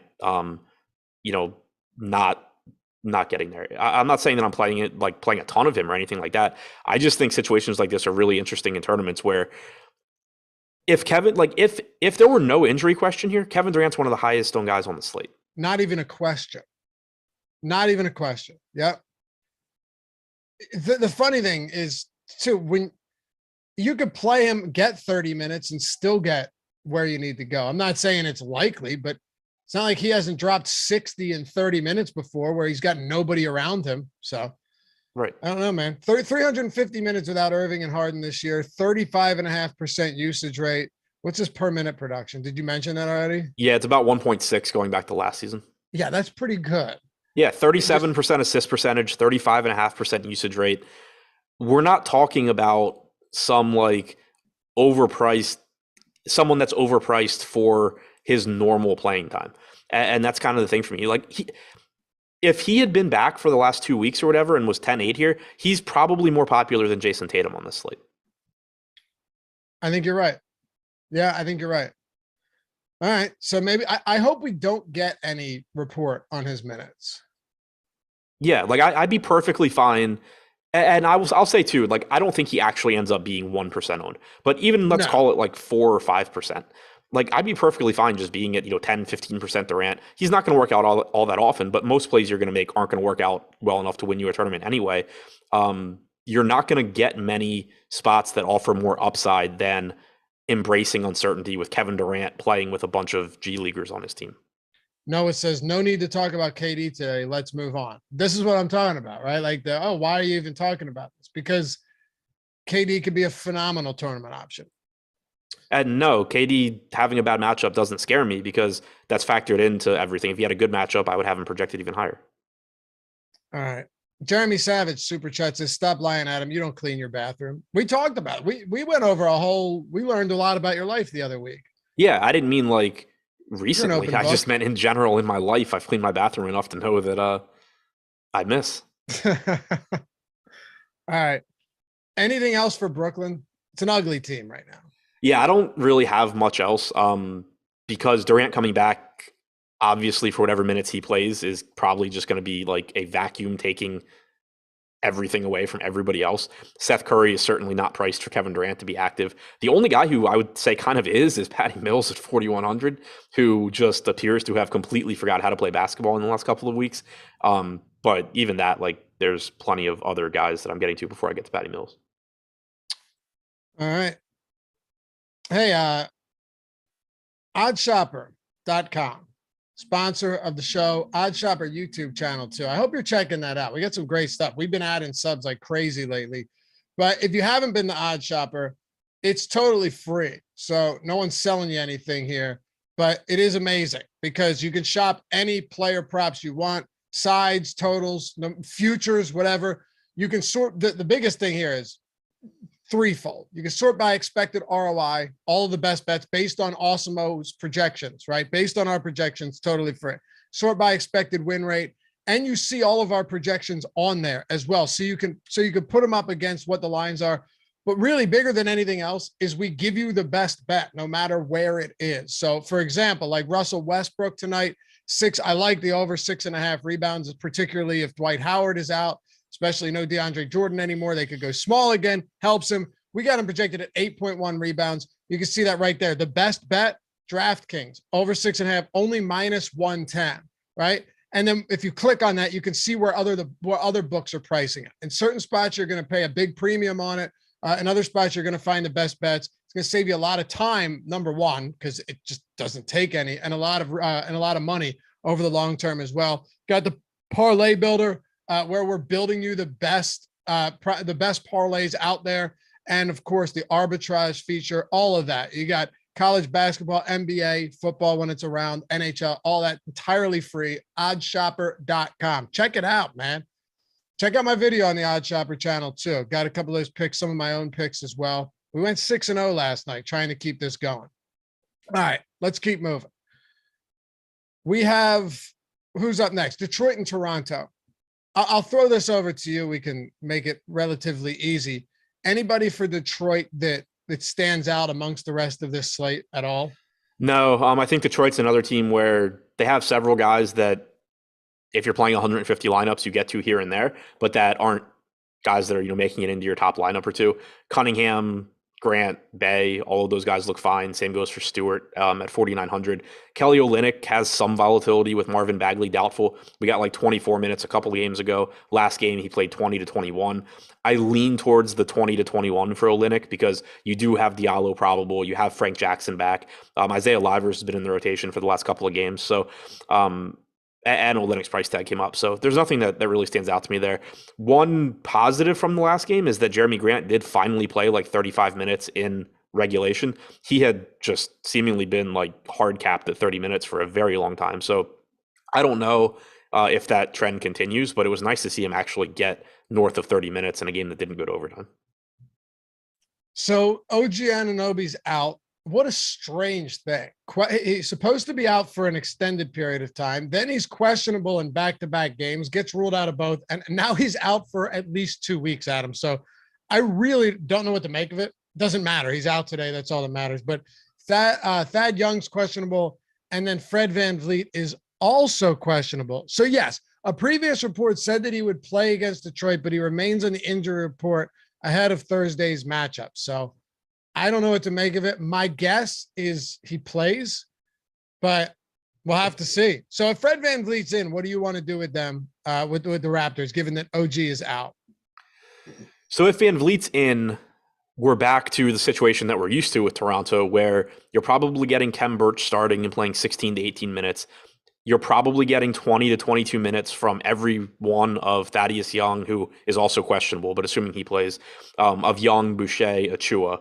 And then you're probably getting 37, 38 minutes from Siakam, VanVleet, Trent, probably getting 34, 35 from Barnes. If that's the case, $8,300 for Fred VanVleet does look pretty good. Obviously, we know he's playing through an injury. Don't know exactly how that's going to impact him, but it's a good matchup against Detroit. He, averages 38 minutes per game in the games he's played with Siakam this year. 24.5% usage rate, 28% assist percentage. So I would like VanVleet. I would like Siakam. Barnes and Trent look a little bit worse, I think. And then if you want to just, gamble on any of Young, Boucher, Achua, it's fine. But I think you're going to get much, much better value by the time the slate gets here. We had a super chat, Adam. is Kevin Durant, and obviously we're only talking tournaments. You don't need to get a lot of them. Tyler says, is KD a better play at small forward or power forward on FanDuel? I don't think it really matters because, like, normally the answer there would be small forward, but Jason Tatum has both. Yeah. LeBron has both. Sabonis has power forward. Butler has small forward. Yeah, it doesn't really matter. Like, there's very good plays at both positions. Yeah. All right. Anything else you want to talk about? Anything to pay attention to here for Toronto? Yeah, the Young news does potentially matter. Say Van Vliet is in and Young is out. I still don't know that anyone goes crazy in terms of playing time from the Boucher, Achua, Birch group, but I think maybe you get, 20 minutes from Birch, 24 from Achua, something like that. Maybe Malachi Flynn plays a little bit more. I don't know exactly how that rotation would look. If Van Vliet and Young are both out, then I think guys like Boucher and Achua actually start to look pretty appealing because you're missing a lot of minutes at that point. And Boucher is really cheap now. His price has always kind of fluctuated, but he's down at a point where you could probably feel pretty good about getting him. $4,100. Yeah, agreed. I think he's even cheaper on FanDuel too. What's that? I think he's even cheaper on FanDuel. I don't know. He has been. 3,800. Yeah. With power forward eligibility and center eligibility as well. So that's nice. Oh, and also I think goes without saying, if Van Vliet is out, keep playing Malachi Flynn. What did he play? 43 minutes in regulation the other night? Something. Yeah, something crazy. I want to comment on something too, because in response to that super chat, Jeremy Savage said all those plays are better than Durant. Yeah, they are. That's why they're all getting way, way, way, way more ownership than Durant. Oh, yeah, of course. But just to reiterate, like, the whole Durant conversation is just because at low ownership, embracing the volatility on someone as good as Kevin Durant playing without anyone else on his team is really appealing in top-heavy tournaments. You're not looking at it and saying, like, oh, Kevin Durant is just as likely to succeed as Jason Tatum. The field has lost their minds. Like, Tatum obviously is more likely to succeed. It's just that there's uncertainty there, whereas with Tatum, there's not, and everyone is very aware of how good the play is. Right. If we knew he was limited to 30 minutes, it would even be different, but we don't. So it's that on top of the fact he's returning from injury, but we have no idea. It's just, as you pointed out, people have kind of come to a consensus that that's where he's going to be. But I don't know. I haven't seen anything to suggest yet that we have an idea of what his minutes are going to be. So it's all guesswork right now. Right. I haven't either. And I think the consensus is correct too, as far as when you're making a medium projection. Like, I don't think you can go higher. Like, my 32 is probably as optimistic as you can get. So like, I'm not knocking anyone. I think that's correct. But the real thing is, if it's actually 30, then there's not really that upper tier in his range of outcomes. If it's kind of we're going to monitor Kevin Durant, we're not going to run him into the ground, but if he feels good, we don't really see a difference between 30 and 34 minutes. That's a whole different equation. Golden State and Dallas.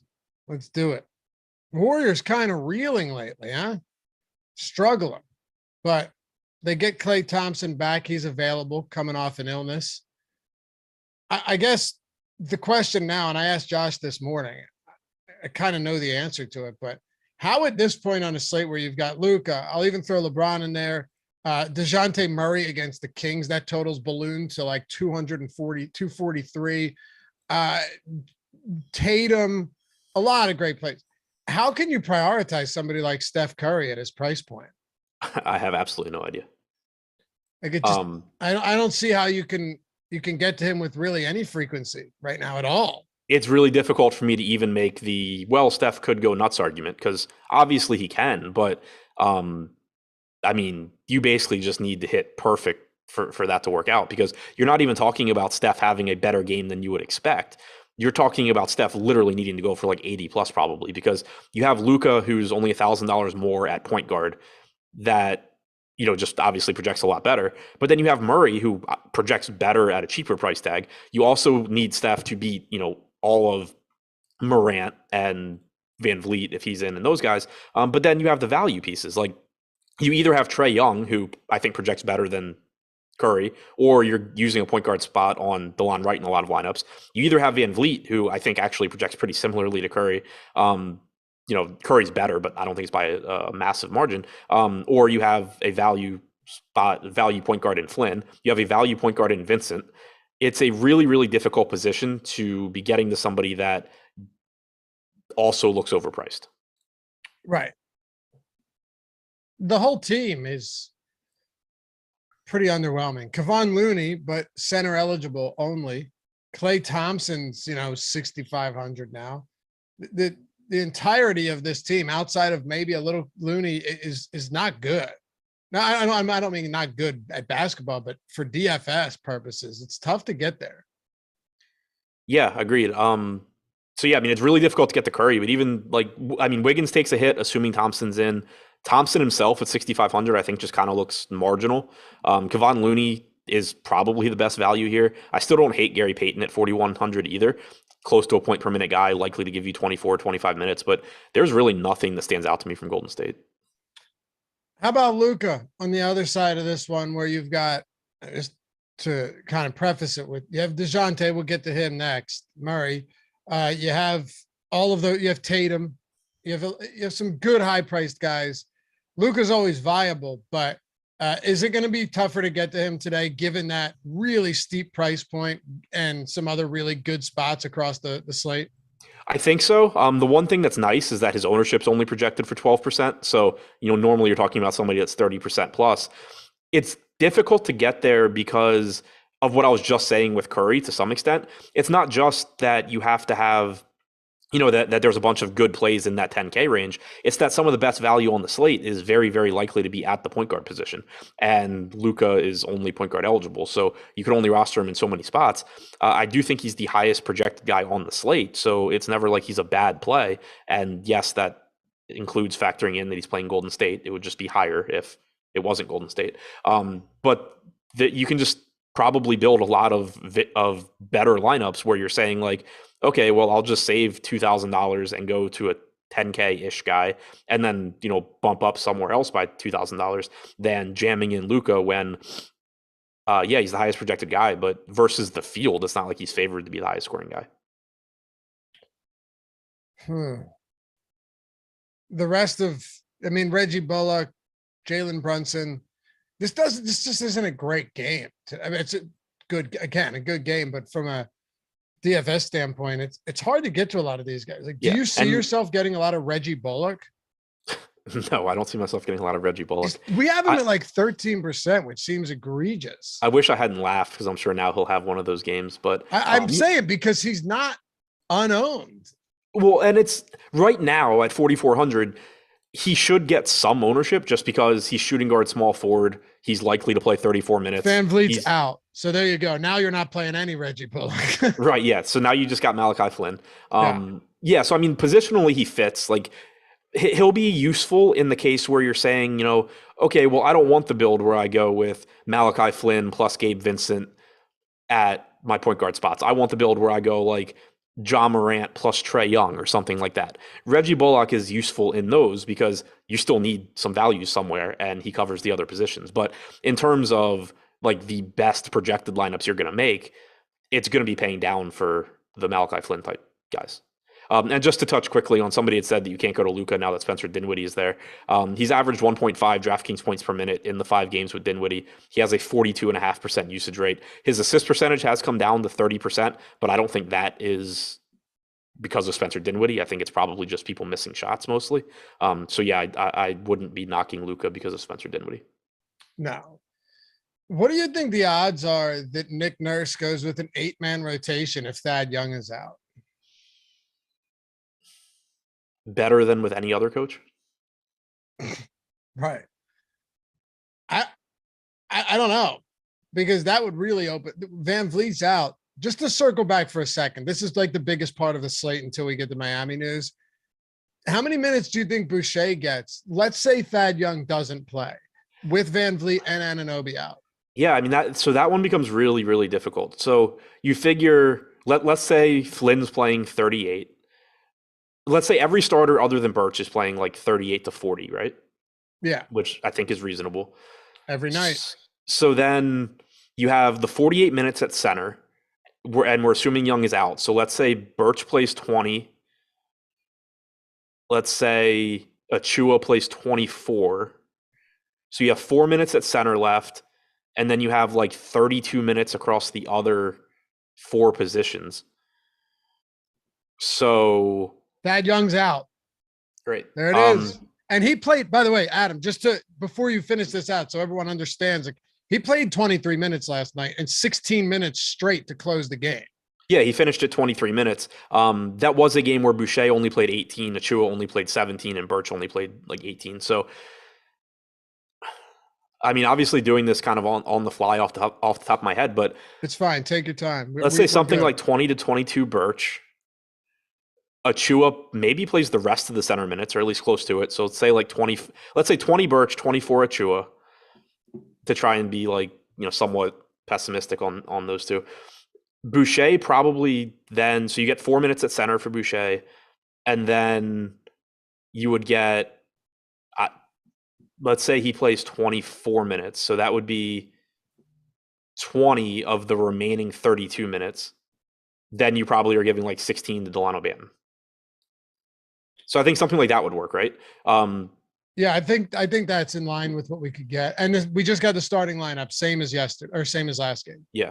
So, yeah, I mean, if you call it like 38 minutes apiece if you call it 40 minutes apiece for all of the non-Birch starters, then you're talking about like something in the range of 20 minutes for Birch, 24 for Achua, 24 for Boucher, 16 for Banton being reasonable.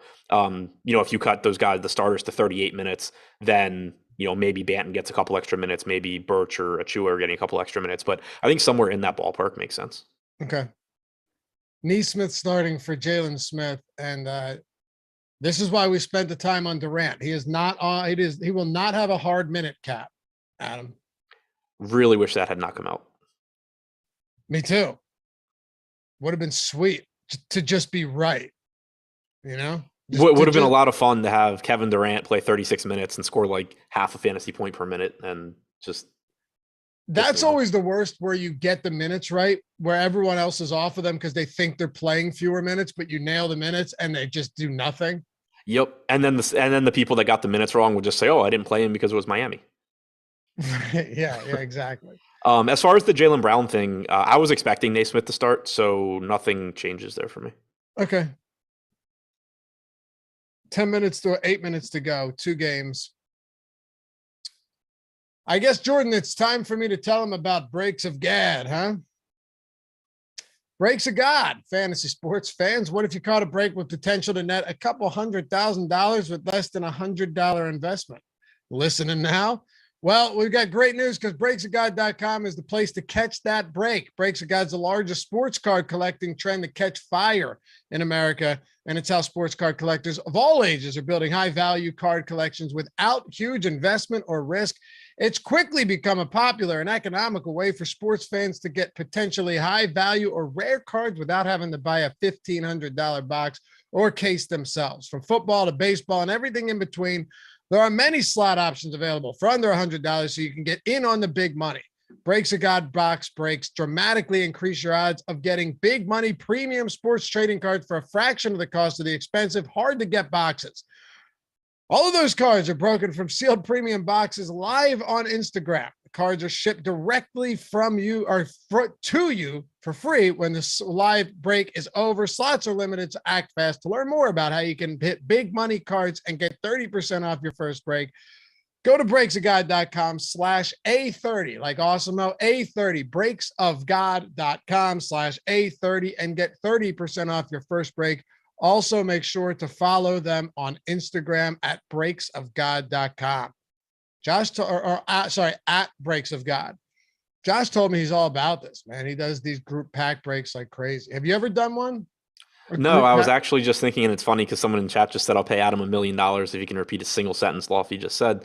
I was actually thinking like 3/4 of the way through when I started half listening that I wished I'd been listening, because it sounded different and like maybe something I would be interested in, but no, cool. I have no idea what you said. Yeah, Josh apparently he was like teaching me the whole thing today. It's kind of a neat process. Yeah, like you can get a team, and like if you get Dallas, when they break it, you get every Dallas player, something like that. There's a bunch of different ways to do it. So you're doing rookies or something like it, you could pull a Luka rookie, it's yours, and they send it to you. Okay, cool. Yeah, I've someone tried to get me to watch like a live card break once, and I still didn't do it. But like the idea of it sounded interesting. Yeah. Thuggin says, can you make a deposit on Yahoo with someone else's card? I mean, it's something you probably don't want to broadcast, but I'm sure you could. I don't know the answer to that. Like, because it could cause withdrawal issues, I would think. No, I'm kidding. And I know he's not talking about like, I'm probably like someone, a family member or something. Right. I assumed it was like a wife or something. That's why I like answered it seriously, that I actually don't know the answer. Right. But I think it could probably cause issues. What?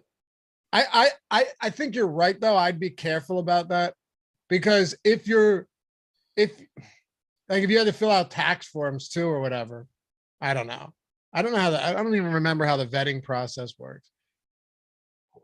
Anyway, 2 games to go. Let's get into it. We don't have a lot of time here. Then we'll flip this over to our boys in the Live Before Lock show. Sacramento, San Antonio. All right. So what are you doing with the Kings? Sabonis lost minutes in a blowout again. It's every damn day. Hit that over prop though, so I'll take that. But he got off to a good. He's just passing a lot. His shot volume's kind of seeming to be down a bit. He's just racking up peripherals. Yeah, I mean, he's been very productive for them so far. And, you know, as you and I were talking about, like his average playing time with the Kings so far is around 33 minutes per game. But you can kind of go through every game and be like, oh, blowout, oh, foul trouble in the first half, oh, foul trouble throughout the entire game. 37 minutes here, 37 minutes here, and then back to like foul trouble or blowout. So I do still think that there's the potential for him to get 36 plus minutes in competitive games where he's not in foul trouble. At the same time, foul trouble and blowouts are things that happen to centers and to the Kings in general, speaking of blowouts. So, you know, I still think expecting 34, 35 minutes from Sabonis is where you should be, you know, projecting him, but he does have the upside to do better. The only issue with Sabonis I have is the same as yesterday. He's 9,700, which is fine. He's center only, which just obviously makes things more difficult.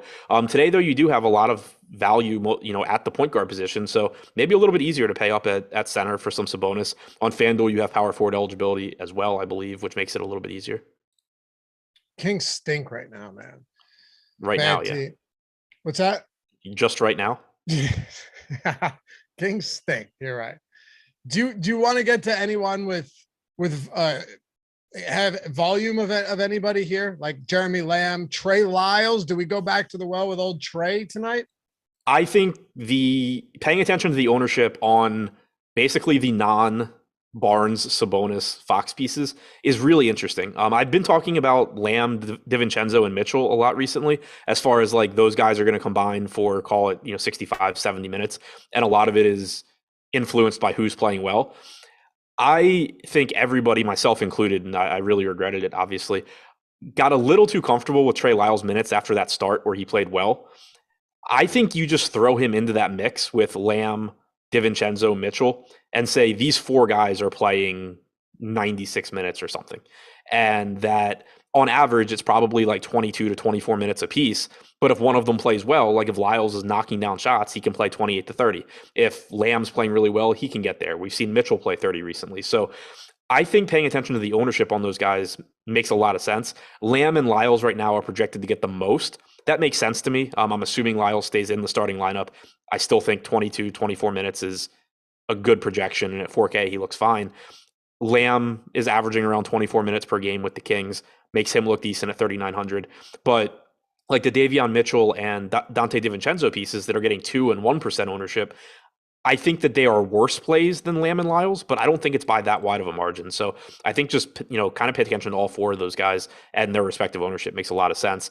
Also, the ownership on Lamb and Lyles should come down as more value opens up. For sure. Are you confident that Lyles starts again?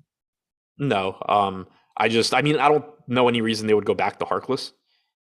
He hasn't even been playing, yeah. Yeah, and I don't know what else. I mean, I guess they could replace him with Lamb or something, but that wouldn't really make a ton of sense to me either. Maybe DiVincenzo. Yeah, it's just like anybody they would replace him with, I assume they kind of prefer coming off the bench anyway. Right. Not because like Davion Mitchell could start also, but you know, kind of what's the point? I'll happily take some DeJounte Murray tonight, Adam, any day of the week in this matchup. Kings since the deadline, since shaking things up, still 6th in pace, bottom 10 in defense, just an overall pretty bad squad right now. DeJounte Murray's a stud. Yeah, absolutely love Murray here. His FanDuel price is insane. He was the number one guy in my FanDuel tournament plays video today, despite being projected for 40% ownership, just because he's point guard, shooting guard, and ridiculously underpriced in the spot. On DraftKings, I think he's one of the top plays as well. I have him projected like 1 rebound shy of a triple-double here. Just a ridiculously good spot. He's averaging 1.55 DraftKings points per minute in the games without Derek White this year. Overall, without White on the floor, he has a 28% usage rate, 44% assist percentage, 13% rebounding percentage. To put that in context, he has basically the same rebounding percentage without Derek White on the floor this year as Jason Tatum does without Jaylen Brown on the floor. And Murray obviously is a point guard. So just a ridiculously good play. Beyond him, I think basically everybody else on the Spurs is a good play. Jakob Poeltl, Keldon Johnson, Devin Vassell, all good. Not nearly as good as Murray, not priorities, but just, good guys to round out a lineup. Walker, McDermott, Collins, 150 max type plays, but I think Murray's the clear priority, and then Poeltl, Johnson, Vassell are like the next tier. Okay. One game to go. What are we at? 591. 109 likes to 108 likes to 700. I think we can make that work. And then Josh will come in, get us up to 1,000. I know it's Josh and Greg, right? Jordan, Josh and Greg are up next. Oh yeah, we're hitting 1,000 likes today. Closing out Thursday strong. We're all going to have a good night. It's going to be fun. It's not going to be fun, Adam, is waiting on this starting lineup for the Lakers. I'm not convinced that we get the same lineup with Monk and Stanley Johnson as last game. But if we do, then Malik Monk is a good play. I mean, I think he could still probably be viable regardless. But at that price, you probably want him starting and playing similar minutes to what he did last time. Yeah, I mean, the price tag is pretty nice. I think it's likely he stays in the starting lineup. I wouldn't be surprised if Stanley Johnson becomes Dwight Howard against Zubats. That's what I was thinking. Only 4 minutes last game, but I've been very confused why Monk ever lost his starting spot anyway. So I'm okay expecting him to start. I wouldn't be surprised though if you do get Dwight Howard starting. Whoa, Jimmy Butler out, PJ Tucker out. All right. This is going to be a very high scoring slate. Yeah, very, very. All right, let's do this. I'll let you wrap this game up so I can toss this one over to those boys and let them get started with the Live Before Lock show. Also, that prop on Westbrook, I don't think it changes much, but if Dwight starts, I love the over 6.5 rebounds on Westbrook. I'm sorry, if Dwight doesn't start, I love the over 6.5 rebounds on Russell Westbrook. Keep that in mind. I do think Dwight Howard starting would be very bad for that. So something I'm waiting on before I hit it. So also seems like maybe Trae Young is about to get ruled out too. He's warming up, right? Well, he cut it. The report just now is that he cut his warm up short by like 50%. Oh, dude, he's not out, but that seems dicey to say the least. All right. So Strus on track to play, and these guys will cover all of this, but just so you know, if you can't hang around, you should hang around, then you should watch their after show too if you're not doing anything. Caleb Martin available, PJ Tucker out, Jimmy Butler out, and then we're waiting on Trae Young. Adam, wrap it up for me on both sides of this game. We got to go, but I'll let you close it out. Yeah, so LeBron still looks good. Like, he's obviously struggled recently. I don't really know how much he even cares about playing basketball at this point, but I also can't factor that into, to what I'm doing. He's averaged about 1.5 fantasy points per minute without Anthony Davis this year. Matchup's not bad. Still looks pretty good. Just, not on the same level as some of these other plays, I don't think. But pay attention to the ownership there. Malik Monk, assuming he starts, looks very good. If Dwight Howard starts, we probably won't have that news until after every other game is locked. But 3,800 would look very good for him here. Melo looks fine. He looks better if Howard doesn't start, because that would signal that they're going to just play small again. On the other side of this game, it's just another spot where I think the Clippers across the board look decent, but not great. Reggie Jackson, Marcus Morris, Zubats, all certainly playable, but I think pretty close to correctly priced on DraftKings. Same goes for Terrence Mann. Same goes for like a $3,800 Batum or a $4,100 Kennard. I think that they're all fine, but none of them stand out. I wouldn't want more than one of Batum Kennard. I wouldn't want more than one of Zubats Hartenstein, obviously. But yeah, it's kind of just rotating through the Clippers guys, I think. All right. Good stuff, man. As always, follow Adam at Ship My Money DFS, myself at Laffy_D. Shout out to Jordan Klein. Jordan, we're 17 likes away from 700. I think a Jordan Klein wave to the audience will get us there, I suppose. Before we head out, there he is, our favorite producer, Jordan T. Klein. All right, Josh and Greg coming up next. Thanks, guys, as always, for watching. Peace.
And we are live. Welcome to NBA Live Before Lock. It is Thursday, March 3rd. I am Josh Engleman. I am joined by Greg Ehrenberg. We are brought to you by Odd Shopper. We're going to talk about Odd Shopper quite a bit from 7 to 7:30 and even a little bit sometime later during this show. Before we do anything, and I think it is well deserved here, hit that like button, subscribe to the channel, hit the notification bell so you know when everything goes live. 1,000 likes unquestionably in our sights for today. This is going to be fun. Greg, we just got all the news. Yeah, as is tradition. It doesn't matter what days Josh and I do shows together. We're doing this for, over a year now together. And for whatever reason, nearly 2 years of Josh and I doing shows together without fail, whether it's Mondays, Thursdays, Wednesdays, whatever day you put us on, as soon as the show starts, everybody's on the injury report, gets ruled in or out. So old shit hands and I, before we started, we were talking about our lineups. We don't have anything built yet. It's still up in the air because everything that I had built was totally irrelevant now. Likewise. So let's talk through it. No reason to not dive in right now. I mean, I think the Toronto news is, I don't want to say that it's irrelevant, but it's irrelevant from like a rotational standpoint. But we've seen it for the past few days or past 2 games for Toronto. We kind of know what we're doing here. Miami's different. No PJ Tucker, no Jimmy Butler. That's 70 plus minutes of normal rotation time gone to the wayside. So let's start here. Your expectation of a starting lineup: Gabe Vincent, Tyler Hero, Bam Adebayo. Who are the final 2 spots? All right. So we have for the Heat, and also, I don't know if you mentioned it, but we also have Kyle Lowry out for Miami, which has been an ongoing thing. And, right, who knows what the deal is there. He missed almost a month with personal issues, comes back for a few games away again. Here's my expected starting lineup: Vincent, Strus, Duncan Robinson, Caleb Martin, Bam Adebayo. You think Hero still doesn't start, eh? They've really seemed insistent on bringing him off the bench. I don't know if it's just for him to win the 6th Man of the Year award. That seems like that could be part of the motivation. But yeah, I mean, we've seen a lot of these situations where, obviously if he starts, it wouldn't be shocking to me. Yeah. But they tend to go with other guys who are starting, and he's just going to check in at like the 4-minute mark or something like that and play the bulk of the minutes. But you have to go back really far to find a start with him. He hasn't started since January 3rd. And keep in mind, there was no Kyle Lowry for a month. Jimmy Butler's always out of the lineup with devastating toe injuries and things of that sort. So there have been guys out, and they have generally not started Tyler Hero. All right, well, let's walk through it then. We'll go through from start to finish. Gabe Vincent, probably something in the neighborhood of like 33 minutes. Maybe even more, but I don't want to project him for that much because I don't want to get to a situation where I have, Gabe Vincent project for 37 minutes and then, oh, look, I've got 40% Gabe Vincent. I don't want to find myself in that situation. So I think 32 or 33 is where I feel most comfortable. A 34 for Tyler Hero? Yeah, I think that's totally reasonable. Even with him coming off the bench, I assume he's going to be the guard that plays the most minutes. Yep, agreed. Or, it's either going to be him or Vincent. Yeah. Vincent might just be able to get there because he starts, but I'm figuring Bam for about 35, Dedmon for whatever he's not playing. And that's when it starts to get dicey. So, yes. Assuming Duncan Robinson is starting, we're looking at what, 32 or so out of him? Let me look at some recent starts for him, because his minutes have also been jerked around a whole bunch this year. And there's no consistency with his minutes as a starter for the season. He's playing 27 minutes per game, but just for instance, you take this set of games that he played in the middle of February, 20 minutes, 44 minutes, 14 minutes, 18 minutes, 22. That 44-minute game was an overtime, but still, that's a massive outlier in terms of the other ones. I don't know I want to go that high with him, even with all these guys out, because there just have not been very many games where he's played over 30 minutes. So I feel more comfortable in the 28 range. Okay. I think that makes some sense. I guess the bigger question is, what's going to end up happening for you for Max Strus and or Caleb Martin? Because I think they've just become very interesting. Yeah, I think those are 2 guys that we could expect kind of the same as Gabe Vincent minutes, maybe not quite as much, but either 30 to 32, I feel good with them. And then we're just rounding out the rotation with Kyle Guy, Haywood Highsmith, each of them playing 16, 18 minutes, something along those lines.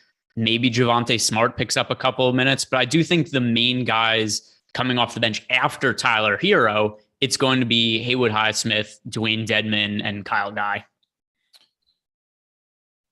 I think I'm on the same page with you. They don't really have a ton of options, so no, that they also don't. makes it that makes it pretty easy. 1, 2, 3, 4, 5, 6, 7, 8, 9, 10, 11. They've got, let's call it 11 active bodies. We're going to just skip Udonis Haslem for this particular example, and I don't get the sense that they're going to go to a too big lineup and be playing Yurt 7. I guess they could, if it's with Bam, but doesn't strike me as that type of thing. So really, I'm expecting 9 guys to be seeing the floor with any sort of regularity here. Yeah, and it's neither here nor there. Yurtsevens looked really good when he's been on the court, and I think he probably should be ahead of Dedmon in the rotation. Whatever, it doesn't matter that much because he's not fantasy viable anyway, but it's kind of crazy that they haven't been able to carve out a role for him. All right, so if I go, I'm going to work through all of it. If I go Gabe Vincent, 33, Kyle Guy, backup point guard, Hero to 34, even with Duncan Robinson at 30, I can pretty easily give Caleb Martin 30, Max Strus 30, 35 to Bam, 13 to Dedmon, 16 to Highsmith, and I still have 4 minutes left over. So I feel a little bit more comfortable with the Duncan Robinson at 30 because I don't really see too many other places where those minutes can really go. I think you give Javonte Smart a few minutes just to kind of fill out the rotation. How tall is he? 6'4". What is this? The combine? How big are his hands? Yeah. Well, the only reason I'm saying that is they're kind of inundated with small dudes today. I don't feel like they need I think it feels easier for Haywood Highsmith to play slightly more than Javonte Smith, but I don't know. I don't even know if his last name's Smith. No, Javonte Smart. Smart. Yeah. Let's see. Yeah. You're getting guys confused. You're getting Javonte Smart confused with Haywood Highsmith. Just, regular household names we're bringing up all the time. I don't care. I'm not playing either of those assholes. So it really doesn't make much of a difference to me. No, but whether we give these guys 14 minutes or 18 minutes, it's kind of significant in terms of how much we get to guys like Max Strus or Caleb Martin. Yeah. I mean, I want to get those guys in where I have them first, and then whatever's left over goes to the rest of the idiots. And I think that's probably fine. Yeah. Might actually give Haslam 4 minutes because I don't have Smart on my Miami rotations, and I really don't care. Let's talk about rates then. And I'm guessing the sample size of having Butler and Lowry out just immediately isn't particularly big, especially for someone like Bam Adebayo, who missed a large chunk of this season. I'm guessing we don't have a ton of playing time without the two of them. Now, I don't think it matters all that much. We're just going to make Bam look a little bit better. But who are you immediately looking at for Miami now? So, by the way, we actually do, because Jimmy Butler, as tough as he is, he does seem to get his toes nicked up quite a bit. Kyle Lowry's played almost 400 minutes this year with neither Lowry or Butler on the court. He's a 33.5% usage rate in those minutes. I assume you meant Bam Adebayo? No, what did I say? You said Kyle Lowry. No, yeah, with Lowry and Butler off the court. Yeah, and then you referred to Bam. What I assume is Bam Adebayo as Kyle. No, Tyler Hero. Oh, it's Tyler Hero? Okay, well, like I said, I have no idea what you're talking about then. So Tyler Hero is the big usage bump with Lowry and Butler off. Sorry if it wasn't clear. I thought what you were saying was there isn't that much of a sample size with Lowry and Butler off, so I just went and checked it because I was thinking there probably is because of all the amount of time that both of them missed. And we do have Hero. It for Bam.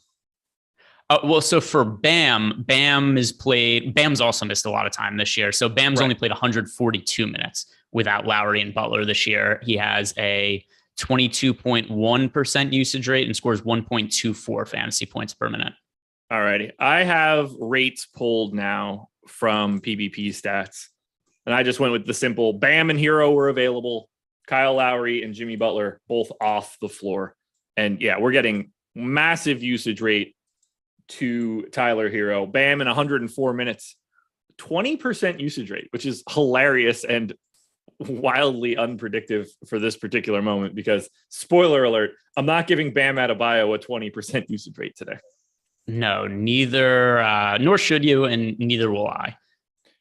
Now, the usage rate that I'm going to give him, I don't know. I feel like I could probably leave leave Kyle Lowry on the floor and not really have it be that big of a thing because Lowry doesn't tend to get a ton of usage to begin with. Like if I just say Jimmy Butler off and allow for Kyle Lowry to be on the floor, that bumps Bam up to a 288 minute sample, 24% usage rate at that point, which still feels really low. When does Bam Adebayo get all his usage? So he's had usage. Actually, let me look at his box scores because I feel like he's had some random games with a lot of usage, and then the majority not, let's say. Yeah, he has massive fluctuations in usage. Just here are the last 4 games for Bam Adebayo.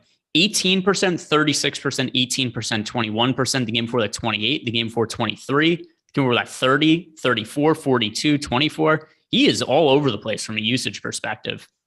So how are you going to treat him today? Are you going to give him a bump at all? I mean, I don't really love his price on FanDuel, so it might not matter to me. And on DraftKings, the just center eligibility makes it a little bit more tough.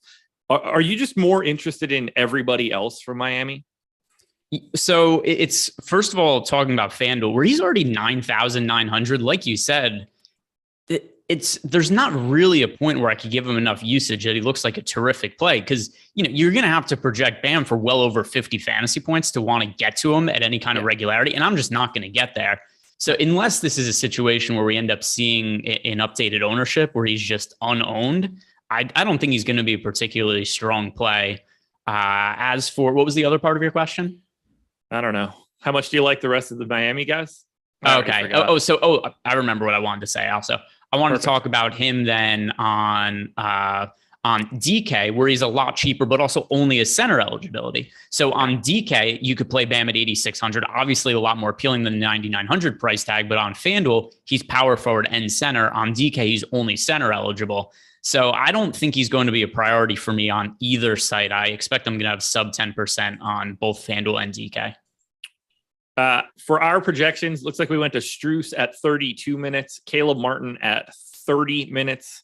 I have them both at 30, and I would like to keep that. Actually, which I don't know why I said it like that. Martin is at 29, but same principle. 30 also, 29 for Duncan Robinson. I'm leaving all 3 guys at 30. I don't really have a great feel for any of it.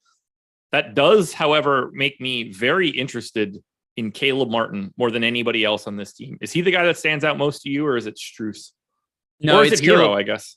So it's Caleb Martin, and so I just ran an initial set of lineups. The 2 Heat players I'm getting to the most, number 1 is Caleb Martin by far, and then number two is Tyler Hero. Especially after I looked at those rates with Butler and Lowry off the court this year, and just to see that in those minutes, so nearly 400 minutes for Tyler Hero this year, 33.5% usage rate with those 2 guys off the court. Really strong option. Yeah, it's looking like Caleb Martin is going to be my main guy. I don't have much else everything that you said, I agree with. It's Martin. On DraftKings, it's a different discussion. Like Strus is 4K just shooting guard. He's 3,100 shooting guard small forward on DK. Both he and Martin just look fantastic by default. Duncan Robinson seems totally fine. Gabe Vincent seems pretty good. Hero seems pretty good. Bam's whatever. How many guys are you willing to have in a lineup here for Miami, assuming it's a GPP lineup? That's interesting. So let me see. In just the initial run I did right here, it looks like the majority of my lineups ended up with, not the majority overall, but a lot of my lineups, the most common iteration of Heat players is 2 of them.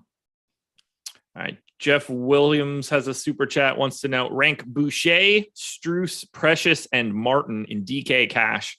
You can throw Boucher straight away from that one. I mean, it's Strus and Martin are 1, 2 in whatever order you want to put them in. If you have a preference, go for it. But those are the first 2 by a mile. For tournaments, I love Boucher today. For cash games, who knows how many minutes he's going to play. So that's a really high variance and risky cash option. Unless, let me look at the most recent run of ownership, unless we find out that he's just going to be mega chalk, but I don't think that's going to be the case. Which I don't think Chris Boucher or Precious Achiuwa should be in a cash lineup at all today. No, neither do I. Both of them also projected for sub 10% ownership. So no need to consider them. Strus and Martin are both in a cash lineup, I would imagine, yes, at this point. For sure. So, yeah. I don't like no ranks. Play Strus and Martin. Don't play Boucher and Precious is the easiest way for me to describe it. And then Twisted Reality Gaming says, just put a 7-leg parlay into FanDuel, pays $14,666 if it hits. Wish me luck. Been a big fan of this channel forever now. Best of luck on your Powerball ticket. Yeah, there we go. That's the way to go always is you want to go parlay as many things as possible together. Oh, I hate when players get ruled out for the next day. I don't need that shit right now. Yeah, I saw that too, the Anthony Edwards. Yeah, it's just infuriating. Okay, so I think that I've handled every piece of news for Miami. Is there anything more you want to add for the Heat? No, I think we've hit on everything that's really pertinent here. I'm not taking shots on any of the Haywood Highsmiths of the world or any of these end of the bench guys for the Heat, because even as is, it wouldn't shock me if any of these guys end up playing like 26 minutes, but I'm not willing to take a chance on that. And it stands to reason these guys are not going to be good fantasy producers playing against actual rotation NBA players. So I think the real core guys here, it's Caleb Martin, number 1, Tyler Hero, number 2. And then, I like Strus for today, but and Gabe Vincent as well. But Bam Adebayo is not really going to be on my radar at his price point all that much. So hopefully he doesn't go off. It's going to be most of the backcourt guys. Do you think Thad Young's playing today? No, he was ruled out earlier. Oh, did I miss that? Yeah, he was ruled obviously, out apparently. He was ruled out this afternoon. So that's why I said I really like Boucher as a tournament option. Well, that's why I completely disregarded him and Precious. I don't know how I missed that. I could have swore I heard, like, how early?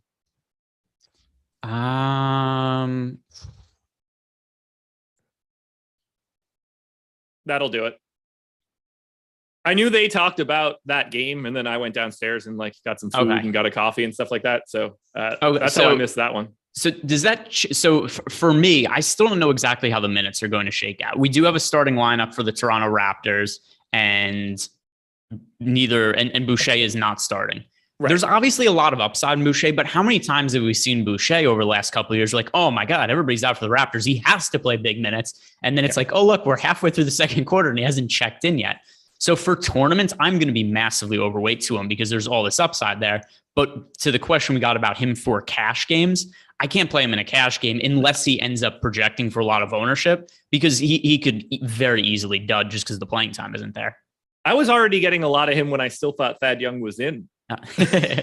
So what is he? All right. So he is 20% owned on FanDuel. God, that's going to be a real problem for me. I stopped listening to the deeper dive about like 25 minutes into it. So that's probably like the moment that all happened. Let's talk through Toronto then, so that I could learn it. Yeah. Yeah. So the Toronto Raptors, to update Josh and anybody else who is not aware of their injury situation right now: OG Anunoby out, DJ Wilson out, Fred VanVleet out, Thaddeus Young out. Now, Fred VanVleet, for whatever reason, early in the day was ruled active, and then an injury report came out 30 minutes after that. He was listed as questionable, then ruled out a little bit on later in the day. And so now we've got a situation where we know for sure Malachi Flynn, Gary Trent, Scotty Barnes, Pascal Siakam, those 4 are all going to play big minutes. I feel very confident in that. The big man rotation, that's where it becomes a revolving door. Kem Birch, Preston Achua, Chris Boucher. One of these guys is going to play extended minutes, and I suspect one of them is going to pop a lot of upside. I think Boucher is the one with the most upside, but there's variance there because the minutes are so difficult to predict for Nick Nurse, and he's out of his mind. Yeah, most of that sounds true. All right, well, who's the best play on Toronto? So it depends. It depends on this. Actually, it doesn't depend on the site. It is no, actually. So DK for me, it's Malachi Flynn. FanDuel is Chris Boucher. Yeah, we're on the same page there. Oh, maybe I don't agree for the FanDuel one. Not Boucher for you? I think it's probably Siakam. 8,100 power forward. No Fred VanVleet, no OG Anunoby. I like Boucher, but like, there's obviously wiggle room on Boucher. Whereas if this game goes mildly according to plan, Pascal Siakam's playing like 38 minutes today. Yeah. I mean, they're both really strong options. Malachi Flynn, by the way, way different looking on FanDuel versus DK, because DK is still like, oh, Malachi Flynn, let's just leave him cheap. Whereas FanDuel priced him at 6,200, I think is the price point off the top of my head. So even at 6,200, I still think Malachi Flynn is playable. I have him projected for low 30s fantasy points, but it's way different than him being at his DK salary. Yeah, I got him at 31.5 on FanDuel. Gabriel wants to know, is it dumb to play Boucher and Precious together in a FanDuel GPP? No, because of Boucher's $3,800 price tag, but like it's probably not the lineup that I'm building if I'm building one lineup. Yeah, that's a reasonable way to look at it. Look, like Precious is 5,400. you really got to give him a pretty decent chunk of minutes to think that he's a good play today. 5,400 is very, and that he asked about FanDuel specifically, right? Yeah. Like Precious on DK isn't- where he's 3,900, it's a very different equation. Yeah. Precious isn't really on my radar for FanDuel that much. Agreed. I don't think that he's on my radar at all. I can state unequivocally right now, I will not have a Precious Achiuwa lineup on FanDuel. I will run my lineups and then know that for sure that's the case or not. But at most, it's like a couple of lineups. Yeah, no doubt, no chance for me. So, all right, you want to talk guards? It's 6:30 already. Dude, that'll happen when everybody gets rolled out right at 6 o'clock. And also, I know that some people get frustrated when we spend a lot of time talking about 1 point for a while. The Miami Heat was massively important. It's a team I'm going to be getting a lot of exposure to today, as the same goes for the Toronto Raptors. Absolutely. Well, instead of me pitching the guards to you right now, which is not going to be helpful, I'm going to get through some of the things that I have to do for today. And that's going to be talk about the schedule for the rest of today, which is nothing. We're just going to be here until 7:30. So make sure you're hanging out with us. Free content for today, NBA player projections and NHL player projections. So that seems pretty good. And then we're going to talk about Odds Shopper a lot through all of this. You can make your best bets in 30 seconds or less. We have hundreds of bets on Odds Shopper, totally free, by the way, with expected win percentages and expected ROIs included. You know exactly what you're getting across multiple books, and you're just a couple clicks away from diving right into those bets if you need to move quickly. We got a parlay builder and an ARB tool for you. Just go to Odds Shopper right now and start making smarter bets.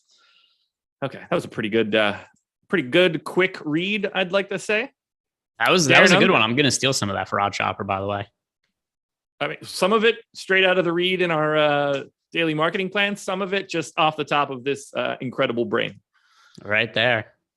Maybe it's all the poo particles I take in from not washing my hands. Who knows? It could be. It makes you smarter. That's what I've heard anyway. It's the bacteria. Are you a hand washer? Yeah, I wash my hands. I have an autoimmune condition. I'm also not an animal. I wash my hands. Okay. Yeah, no, I don't get it. I said it before the show started. I'm going to say it again. Every single one of you people that are like immediately washing your hands after you take that dump at your house are also grabbing your cell phone right after it and certainly not cleaning it. So I don't want to hear your nonsense any longer. The cell phone is the dirtiest thing in that equation. I promise. I disagree. I disagree with that point as well, but it's I'm not wiping myself with my bare hand. Like, yeah, well, we gotta understand that I'm a grown man here that knows how to do it without creating a mess. Listen, I'm a civilized human being. I shit in the shower like everybody else. I toss the poo in the toilet bowl. That's the real way to go. That's the sanitary way to handle your business. Why even pick it up when you can just smush it into the drain? Because I've tight. I don't even know what the terminology is, but I've really tight drain. Like the opening isn't very big. Oh. Oh, I could go like 100 different directions with this one right now. That's the plan. Jordan's covering his face. He's not even letting me like see him. He's just curious. Like, oh, is this going to be the last show ever on this channel? Could be. Who's to say? I mean, if everybody's going to do it, it's going to be me. So I'm real forever. Had a super chat a bit ago. Durant projection without Butler, Tucker defense. I don't care about those two. The same as it was before that stuff happened. Which was that super chat? It was what happens to Durant's projection now that those two guys are out, Butler and Tucker, and to me it basically doesn't change. Yeah. So here's what's tough about the Kevin Durant situation. He hasn't played in a really long time. He had a lower body injury, which generally teams are a little more cautious bringing players back from. The Nets legitimately need to start winning games to make the playoffs. Like they can't mess around anymore. They need to start winning games. They've sucked for the last couple of months. And they've said in the media that Kevin Durant doesn't have a strict minutes restriction. I don't know what that means though. I find it hard to believe he's going to come back and play 36 minutes. I projected him for 30, but I'm a little concerned that I have minimal exposure to him. I gave him 34 minutes. I'm still likely to have minimum exposure to him. I just realized that I just started running Solver with 2 workbooks open, so this should be good. Let's hope that everything continues to move as indicated. But yeah, I gave him 34 minutes. The only thing that changes for Durant's projection in this scenario is the fact that like the line moves and Brooklyn probably gets a slightly higher implied total. at which point, Durant's projection moves from making up a number 50 to 50.5. Otherwise, there are, to me, no adjustments in a regular season game for individual defensive matchups. I don't agree with that at all. I do to an extent, just because we are taking two important defenders away from the Miami Heat. But to your point, that's also going to be incorporated into the betting line. So it's not something we have to necessarily double account for. But I do think it helps Durant. But the way bigger point for Kevin Durant is trying to figure out how many minutes he's going to play. And that does seem like a close to impossible task. Absolutely. Let's see. I am pretty good in this spot right now. So do you want to just talk your favorite guards and least favorite guards quickly in a more, generic manner than we normally do? Yeah. So are you playing on FanDuel, DK, or both today? FanDuel. I am as well. This was not going to be a slate where it was possible to play on multiple sites due to all the news that was going on. Yeah. But I could still say I still have a build that I made for DK, although it's one that's not as updated as my FanDuel build. But either way, my favorite guard options on DK, given the information I had when I ran lineups right at the top of the show, are Tyler Hero and Fred VanVleet. And on FanDuel, my favorite guard options right now, Caleb Martin, DeJounte Murray, also Tyler Hero, Luka Doncic is my favorite, overall my favorite pay up option. All righty. I was getting to more Jimmy Butler than any other player on this slate. Obviously, that has changed somewhat. I have not run a crunch since then. I'm working on that right now. As I get to that crunch, I will let you guys know. Anybody that's pulling a bunch of ownership at guard that you're a little surprised to see? Let me refresh to make sure I'm looking at the most recent run of ownership here. It was updated 3 minutes ago if you haven't checked that out yet. Okay. So I'll just read off some of the most popular plays today, starting with DraftKings. Malachi Flynn, not surprised there. Caleb Martin, Tyler Hero, Max Strus, none of that is surprising at all. Gabe Vincent, also not that surprising. DeJounte Murray at 10-6, picking up 22% ownership on DK. That's maybe a little bit surprising to me, but we've also got enough value to where it's not that hard to work in. He's going to probably be my most exposed player. Maybe Caleb Martin just because, but I'm getting a ton of Murray today. Malik Monk at 18%. That's okay. A pretty high number. That's the one that I'd say stands out the most to me looking at the DK ownership projections. Over on FanDuel, Martin not surprising once again. Murray not surprising for the 9.6 price on FanDuel. Hero not surprising. Smart not surprising. Neither is Luka. 23% Gabe Vincent at 4,900 on FanDuel. That seems a little bit high to me, but sure. Nothing really stands out that much on FanDuel to me. Okay. Let's hit on a couple more super chats that came in. Darren Unger, FanDuel 3v3. Gotta love it.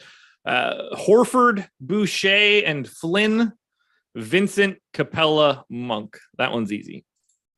Horford, Boucher. This is for FanDuel? Correct. Horford, Boucher, and Flynn. I agree. 301. Sorry, talking to myself now. All right. Next one that came in. I know there's one more. D Niz, the super chat. High dollar DK tourney. 2 max. I don't even know they made 2 maxes. Sabonis and Monk, or DeJounte Murray and Dwight Howard. That one's also easy for me. Sabonis and Monk, or Murray and Howard. It's gotta be, to me, it's gotta be the first one until we know any news on Dwight Howard. So here's the issue. I'm assuming Howard comes off the bench and plays like 10 minutes right now, which just takes him out of play. If he ends up starting again, then it's going to be a different situation. We saw Dwight Howard just randomly get inserted into the Lakers lineup and go off and have a big game. And then the next game he sucked. And they're like, well, we're going to have to take him out of the starting lineup. So assuming he comes off the bench, he's just not viable to me at all. So it has to be Sabonis and Monk. I agree. And I don't think we've gotten anything else since then. So 7. So yeah, 7. I don't even know what number I'm looking at. We had 300 people in here. Oh no, we answered this one already. Never mind. I was going to say the Jeff Williams super chat. We answered that one, right? Yeah. Yes, I think we did. I mean, I haven't seen one in ages. So, we did Strus and Murray, or Vincent and Pascal Siakam in a high dollar GPP on DraftKings. Yeah. So for DK, once again, Pascal Siakam, way different looking on FanDuel than he is on DraftKings. Strus and Murray or Vincent and Pascal. I think those are both two pretty decent combinations. Yeah, I don't really have a lean there. I guess Strus and Murray, just because I prefer Strus at his price point over Gabe Vincent, and then it's just easy enough to pay up for Murray instead of Siakam in that situation. So it's slightly in towards Strus and Murray, but I think those are both good combinations, Jeff. I agree. Brody says, last one in, $4,500 small forward, FanDuel GPP, go. Okay. 4,400 on FanDuel at small forward. 4,500. Yeah. Okay. So let's sort and see at small forward. I have an easy answer. Not that I like it or anything, but it's an easy answer. So, I mean, the guy I've projected highest there is Caleb Martin. But same. I assume that he either already has Caleb Martin in another spot because he's massively popular, or I think it's reasonable to assume he already has Caleb Martin. So the answer is Caleb Martin. But if you already have, if you don't have, or if you already have Caleb Martin, then I don't like the rest of the options. I guess DeAndre Hunter, but he's pretty popular. Those are my two answers. So we're on the exact same page. It's Martin if you don't have him. And if you don't have him, congratulations. You also just freed up some extra money to upgrade somewhere else. And if you do already have Martin, it's DeAndre Hunter. Yep. That's where I'm at as well. Good Hunter's stuff. very popular though. He is. All right. Things are moving along nicely right now. I'm feeling pretty good. We've got 19 minutes to go until lock. I feel like you and I have been doing this show for about 5 seconds. And yet here we are. Green Gang said Siakam or Tatum, FanDuel cash. Both. They should both be in your cash lineup today. I would imagine they are both in your cash lineup, especially with the amount of value that we've just created. If you're asking me to pick between the two, I think it's easier to get to Siakam than it is to Tatum. Let's see. I have more exposure to Siakam than I do to Tatum. But if you, both of them are must plays in cash games on FanDuel. And I don't know. Is that true? I think so. Can you get those two and DeJounte Murray? Yes. Okay. Let me just check. I didn't know if that answer was going to be 2 of 3 of those guys, at which point I think you take Murray and you pick your small forward, power forward combo. Because obviously Caleb Martin is in it 100%. Tyler Hero is now in it 100%. And like at least 2 of 3 of Murray, Siakam, and Tatum have to be. The lineup kind of builds itself, but so my highest projected lineup on FanDuel has Murray, has Tatum, has Siakam, also has Hero and Martin. Fill in the rest however you guys would like, but that's what I believe is the ideal cash lineup. You could fill out the rest of those spots as you will. I actually have mine now that I think about it. Hero, Siakam, Strus, Doncic, Tatum, Murray, Hunter, Boucher, Martin. So I don't have. Wait, I have Siakam, I have Tatum, I have Murray. Okay, yeah, I have all of them plus Luka. Holy shit. There you go. Tons of salary to go around when you're roster Caleb Martin, Max Strus, and Chris Boucher. Yep. All righty. FanDuel GPP, $7K left for a small forward. How would you pick? At least I don't have to change the filter. Let's see. So $7K. That for me is Scotty Barnes. Ooh, over Hero. Hero, actually, I do. I have Scotty Barnes projected for more fantasy points than Hero. I have it as Hero. I think both answers work. I think they are also the only 2 answers. Yep. And by the way, my highest projected lineup does have Hero and Barnes both in it. People are just going to be able to figure out what the lineup is as I give away more of the pieces there. Oh yeah, everybody's going to be playing. You're going to be Dupe City. Well, I'm not playing cash games today, so go ahead, go and play it. Jake Lindland, DKGPP. In order, favorite plays from Heat and Raptors. Okay, now we're starting to get a little bit ridiculous with these questions. Give me all of your favorite plays for 2 separate teams that we've only talked about in this show. Yeah. So, and this is for DK. Yeah.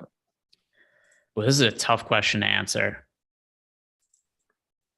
The strongest ones overall on DK are Malachi Flynn, Pascal Siakam, Scotty Barnes, Tyler Hero, Max Strus, Gabe Vincent.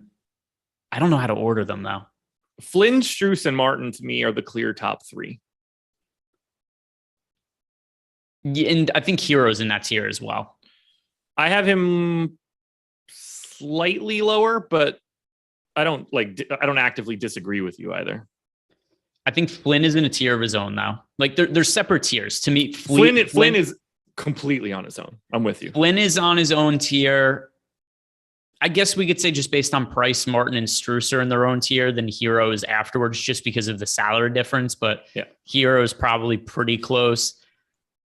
Bam Adebayo to me is going a little bit overowned now on DK. He's gotten all the way up to 27%. That to me is a little bit rich, especially after we're considering Josh and I going through some of the rates earlier. Yeah. Scotty, and then the next tier would be like Scotty Barnes, Gabe Vincent, and Chris Boucher and Pascal Siakam. Dalton Hendley says, your favorite center on a FanDuel single entry? Chris Boucher. Clint Capella, if you're looking for somebody who's just the center. I mean, it's Boucher. That scares me. If you want like a real center, it's Robert Williams for me. Yeah, if it's just a real center, it's Clint Capella. I know Capella's sucked this year, or it certainly has as of late. Don't they kind of have to play him big minutes now with no Okongwu and no John Collins? I don't think so. I think they can very easily go 30-18 on Gorgie Jang in just like one-off games. Yeah. I'm not saying like I like it or like I clearly think that it's possible that, you know, he plays a little bit more, but I think they just go to Gorgie Jang a little bit more. Well, I'm hoping it's Capella based on what my lineups look like. We'll see. That's fair. That's fair. I have to close and reopen all of my files because I still haven't figured out the problem of exporting lineups when my Excel sheets are open. That's always fun. 14 minutes to go until lock. This has been arguably the fastest show I've ever experienced. Talk to me about forwards and centers. Lump it all together. Who are your favorite plays in the front court?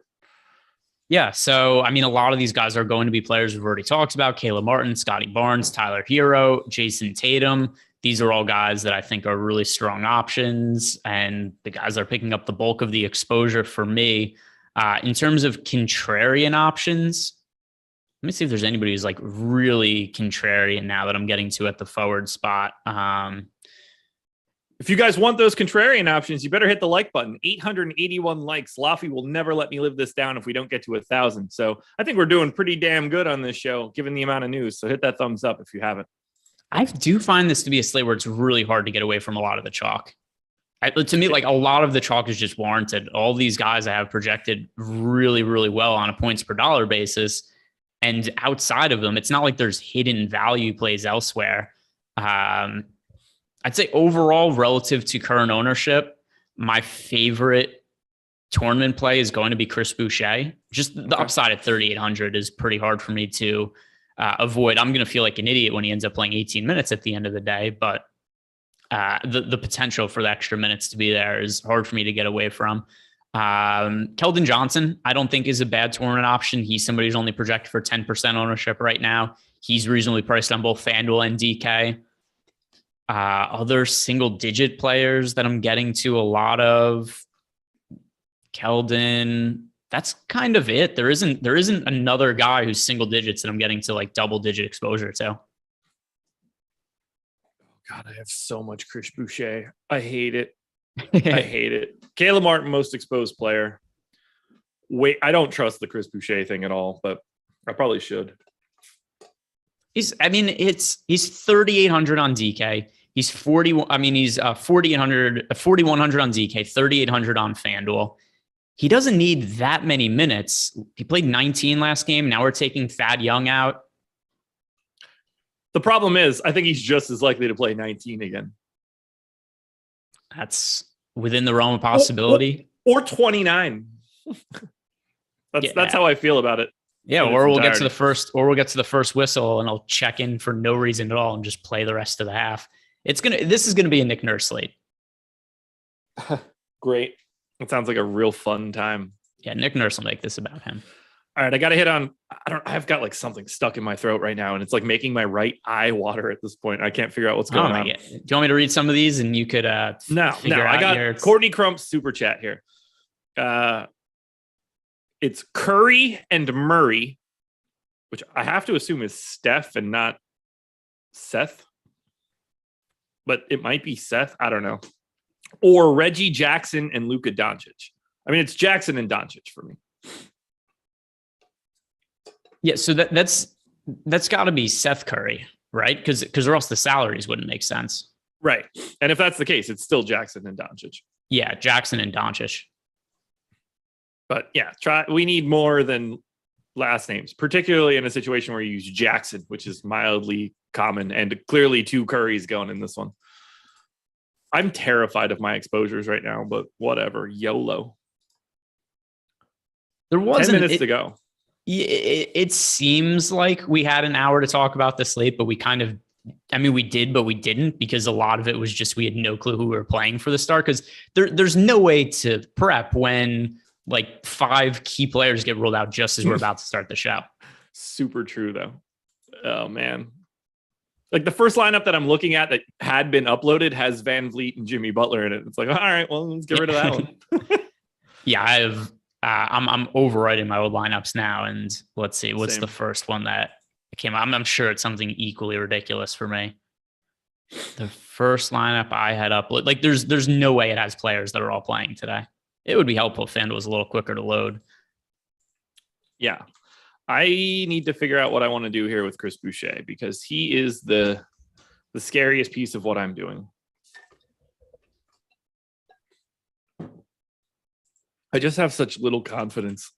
I'm going to cut his projection by 1 fantasy point, which cuts his ownership for me by 5%, which feels incredibly insignificant. Oh man, maybe one of those lineups will be the nuts. One of those lineups will be the nuts. I hope so. I would like $133,000 today. It would feel pretty good. Plus the 33K 3-point bonus. I don't need that if I win. I don't care if everybody hits a 3 at that point. You think anybody builds their lineups just to get the 3-point bonus? Yeah, more people than the type of people that pay the rake. It's like, congratulations, you're gonna get $3. You might not get your entry fee back. I don't think I've ever made more than like $10 off one of those things. I've never noticed. I've never even looked to see if I've gotten it. No, that's what I'm saying. Is there'll be a thing like, oh, you get your share of $10,000 if you have the player in your lineup that makes the most threes tonight. And then it's like, oh, cool. Steph Curry's 40% owned and he hit 8 threes today. We are splitting 40,000 people did it. Yeah. It's like, cool, I got a quarter. Yeah, if that. All righty. Who is your most exposed player on FanDuel right now? Caleb Martin. Boucher is second now. Boucher is 4th for me, but I'm going to assume you have more Boucher, or I have more Boucher than you do. He's in about half my lineups. Yep, I got more than you do. Greatness 410 wants to know if he's a psycho for going 100% Boucher on FanDuel. You're a psycho for spelling psycho wrong. I mean, there's legitimate reason to think he has a lot of upside. You're obviously taking on risk. If you're playing 150 lineups with 100% Boucher, yeah, that's a little aggressive to me. But if you're playing like 20 lineups with 100% Boucher, that's not really that ridiculous to me. Maxi Kleber was just ruled out, by the way. Not going to change all that much, but worth noting. Does that make Davis Bertans interesting at 3,600? Like, I don't have any time to deal with that in the next 7 minutes. Like, I'm not making that kind of scramble to get to 10% Bertans, but I mean, he's got to play now, right? I mean, he was going to, I don't know. What is he going to play? Like 24 minutes now, 22 minutes? He's so bad now. He is, but Luka Doncic tends to open people up a little bit.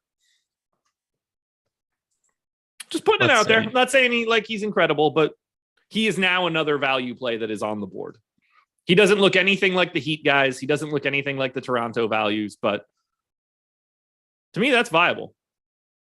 All right. So I'm just going to do really quick. I'm going to throw him I'll give him 18.5 fantasy points just because I can't do an exact projection with 5 minutes to go into the slate locks. So I'm just going to give him that and run lineups and see where he pops up now. Bertans, giving him 18.5 fantasy points because I think that's probably about a reasonable enough projection. He showed up in 2 lineups. Jake Lindland wants to know if you could play Strus and Martin in the same lineup. Yes. Not only can you, but you probably should. I will have quite a few lineups with Strus and Martin in the same lineup. Actually, I'll tell you how many I have. I almost typed Chris Martin, and now I already forgot which Martin is on the team, but it's clearly Caleb. I don't have a ton of Strus, but a decent amount. I've got 20% of my lineups have Martin and Strus. For me, let's see, Martin and Strus. Where is Strus? Oh, I've got a lot of Russell Westbrook. 19% of my lineups have both.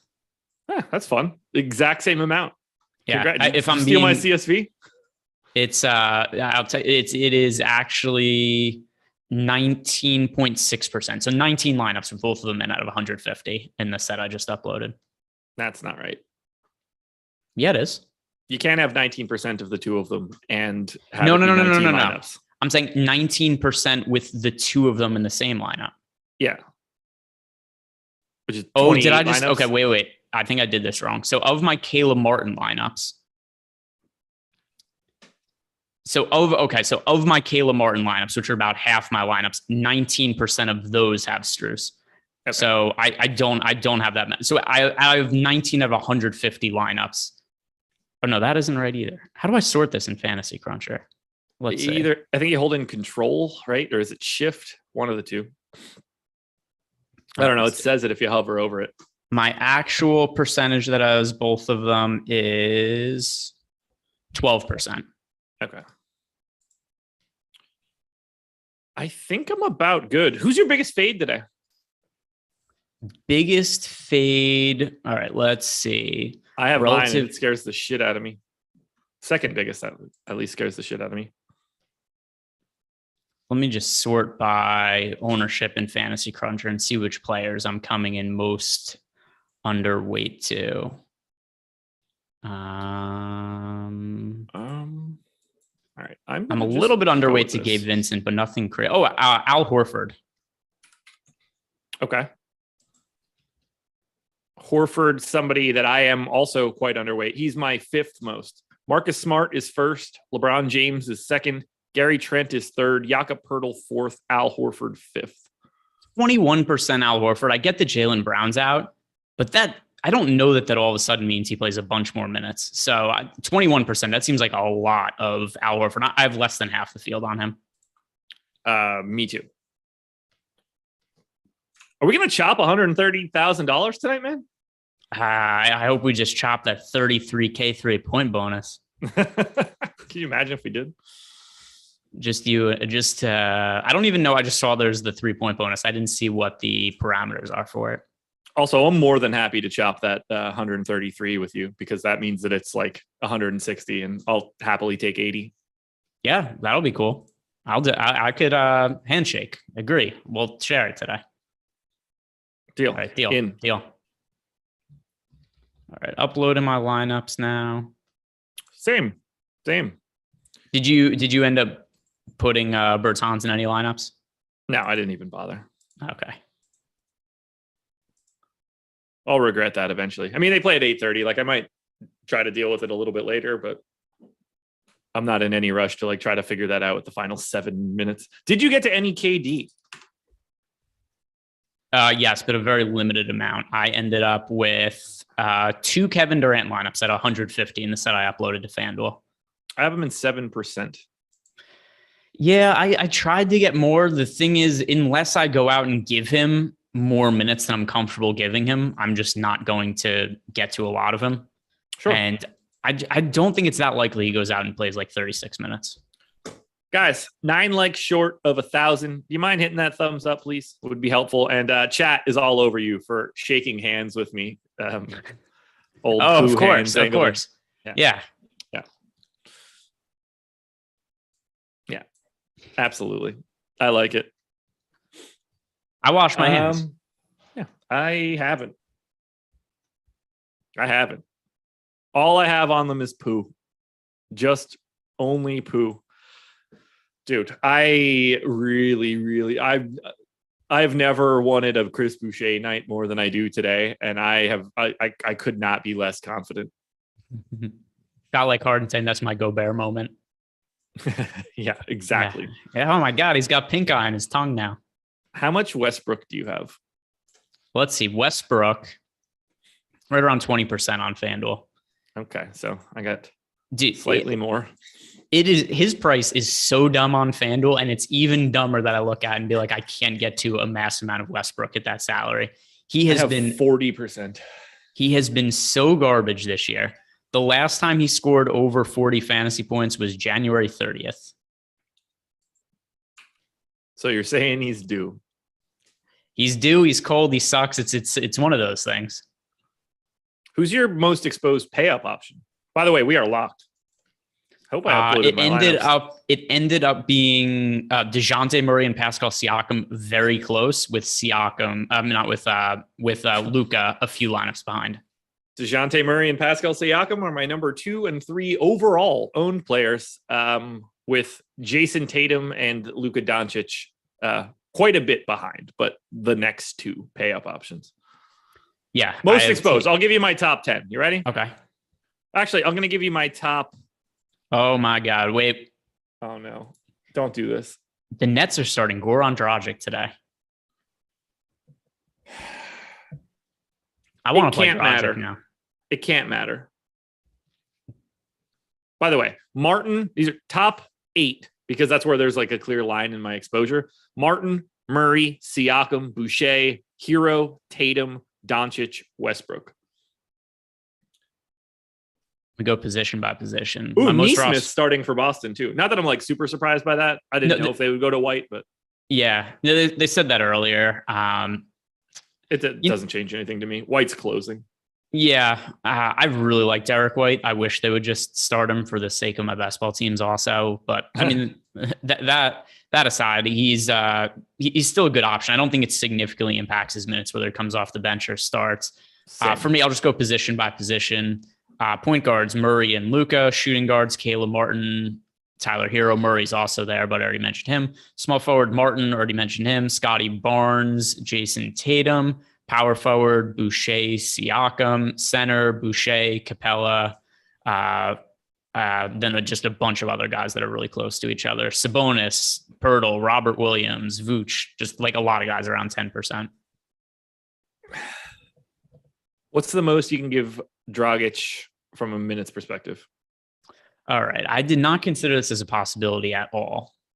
I don't think he could be playing anything more than 24 minutes, at which point he's pedestrian. His minutes so far with the Nets, 15, 17, 14.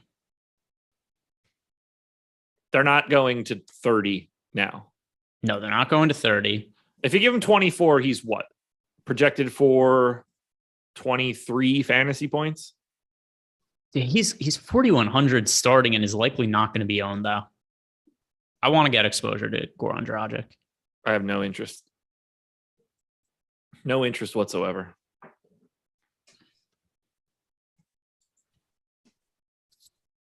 I just like I look at other guards. Like I'm going to regret what I'm going to say, but like I don't even think he's all that different than Corey Joseph. Here's have Patty Mills. Let's see. What is he doing from a points per minute perspective this year? Goran Dragic this year, points per minute. I'm going to swap my 2 Patty Mills lineups to Dragic. How's that for you? Dragic is playing 17 minutes per game to score this 17 minutes per game this year, scoring 15.6 FanDuel points. I mean, I'll say this, even if you want to be like ultra aggressive, I have him as a 0.95 fantasy point per minute guy as a baseline in my model. He's 3,900 on DK. It is less to do with, though, my actual projection on him as much as this game starts relatively soon. And I think he's going to be in no lineups. I mostly just think that he should be in no lineups. Well, that is another fair way to look at it.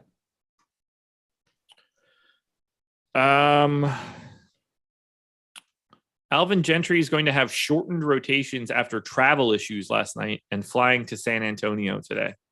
What the hell does that mean? It probably means, knowing how coaches talk to the media probably means nothing. I mean, they play 9 guys. What has happened that they have to take somebody out of that? Is someone not playing? Well, no, shortened rotations, not a shorter rotation, shortened rotation. So meaning like a less minutes for Sabonis and Fox, right? Maybe.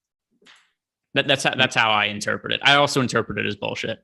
Wow. If the game's competitive, he's going to play his guys their minutes. I have basically no one from that team except for Domantas Sabonis, and I'm just going to keep Domantas Sabonis for right now. Yeah, I'm not changing anything. No, not at all. I'm perfectly happy with what I have right now, other than my amount of Chris Boucher. Want to talk Odd Shopper? Presenting Let's talk some Odd sponsor of Shopper. the show.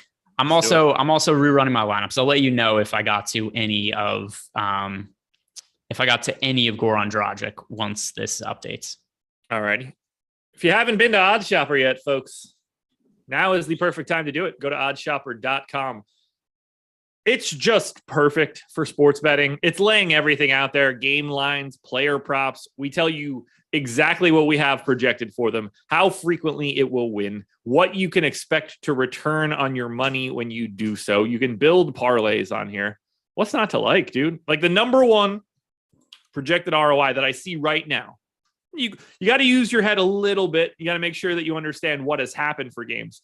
Dwight Powell rebounds over 5.5. Has a 41% expected ROI. That is the biggest one on the list. But the guy that I feel most comfortable taking, Russell Westbrook, over 6.5 rebounds at -110, 39% expected ROI. We have him projected for 8.4 rebounds. So there's that. I have him projected for 9.1. So I'm even more aggressive than what we've got. Love the idea of getting a Russell Westbrook over bet on his rebounds today. So I am less optimistic on Russell Westbrook than you and Odd Shopper, but still like the over a lot. I have him for 8.2 rebounds, which is still a pretty clear over. Like, I don't even know how they came across that 6.5 number, because I'm going to pull up Russell Westbrook's rebound numbers this year. And as bad as he has been this year, which has not been good, still recent games, 6 rebounds, 6, 7, 7, 10, 4, 6, 10 over the last, let's see. So over the last month, he's still averaging 6.5 rebounds, 7 over the last 2 months.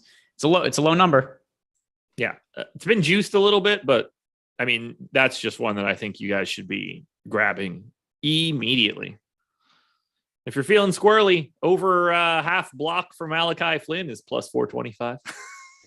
So I have had a lot of success with those bets. They seem really stupid, but I also just kind of been comparing some of them to my projections. There's a lot of players. So it'll be like, oh, I have this guy projected for half a block, and the number is over under half a block, but then it'll be like plus 200 on the over. So I actually do think a lot of those numbers are advantageous, even if it is like Royce O'Neal plus 400 for over 0.5 blocks. Like there's been a Corey Kispert's one that I've bet a bunch recently, because it's just the numbers don't match up what I think it actually should be. And I don't think those numbers get, what happened?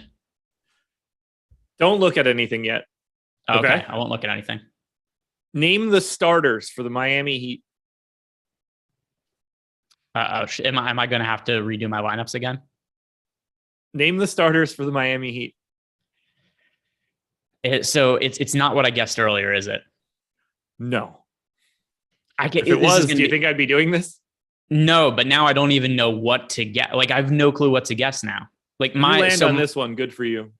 My guess was earlier, I think Vincent, Strus, Robinson, Adebayo. Right? It has to be something weird, or else he wouldn't bring it up. Fuck. It can't be. I mean, it's not Haslam. That would be way too bonkers. Is it? It's not Hero, because, like I said, you wouldn't. If it was Hero, you wouldn't have said anything. I gave this guy precisely 0 minutes. Oh, they're starting Yurtseven? Yeah. Oh my God. Well, this changes Yurtseven's a smash play now. Is he? Yeah, this game starts in 20 minutes. People aren't going to play Yurt 7. Should they? Yes. How many minutes does he play? Because look, let's be clear right now. He's not closing. No matter if he's starting or not. They're not going to a Bam Yurt 7 closing lineup. They're just not. Could. They're just not. I'm loading up on Yurt 7. Screw you, Josh. It's party time. We're playing Yurt 7. If I give him the 16 minutes that I gave Haywood Highsmith, he looks good at flat 3K, but just center, flat minimum on FanDuel as well. If I give him the 4 minutes that I gave you, Udonis Haslem, and get him to 20, he looks pretty damn good. I'd say he's comparable then to No Martin in the starting lineup is pretty frustrating, given the amount of Martin I have. All of my lineups, everything changes now. I mean, I still think Caleb Martin's got to play like 28 minutes today, one way or the other. But Joe Harris, surgery, done for the year. Okay. How much Yurt 7 are you willing to get to? Let me see if it depends what his ownership ends up being. Honestly, I don't have an issue with him being my most rostered center now. I have no issue with it at all. Man, that's scary. I wish he had eligibility of more positions on FanDuel, but I'm going to load up on him now. Particularly, he's not going to be popular. Don't know how much I like him on FanDuel. I mean, clearly I like him. I don't want to come off like I'm saying something different. I do wish that I had more Max Strus than Caleb Martin right now on FanDuel. That's frustrating. I wonder if I have any lineups with $400 left. I assume that I don't. Do you think Dedmon will be in the rotation today now? Yeah, I think he's the backup center. I think Yurt 7 could be the backup center now. Yurt 7 is the starting center. How's he going to be the backup center? Well, I mean, I think that him and Bam Adebayo split the center minutes. No, Dwayne Dedmon will be the first guy to come on into this game at center. All right. If I try to swap Martin for Strus, do I have any lineups where that can just happen?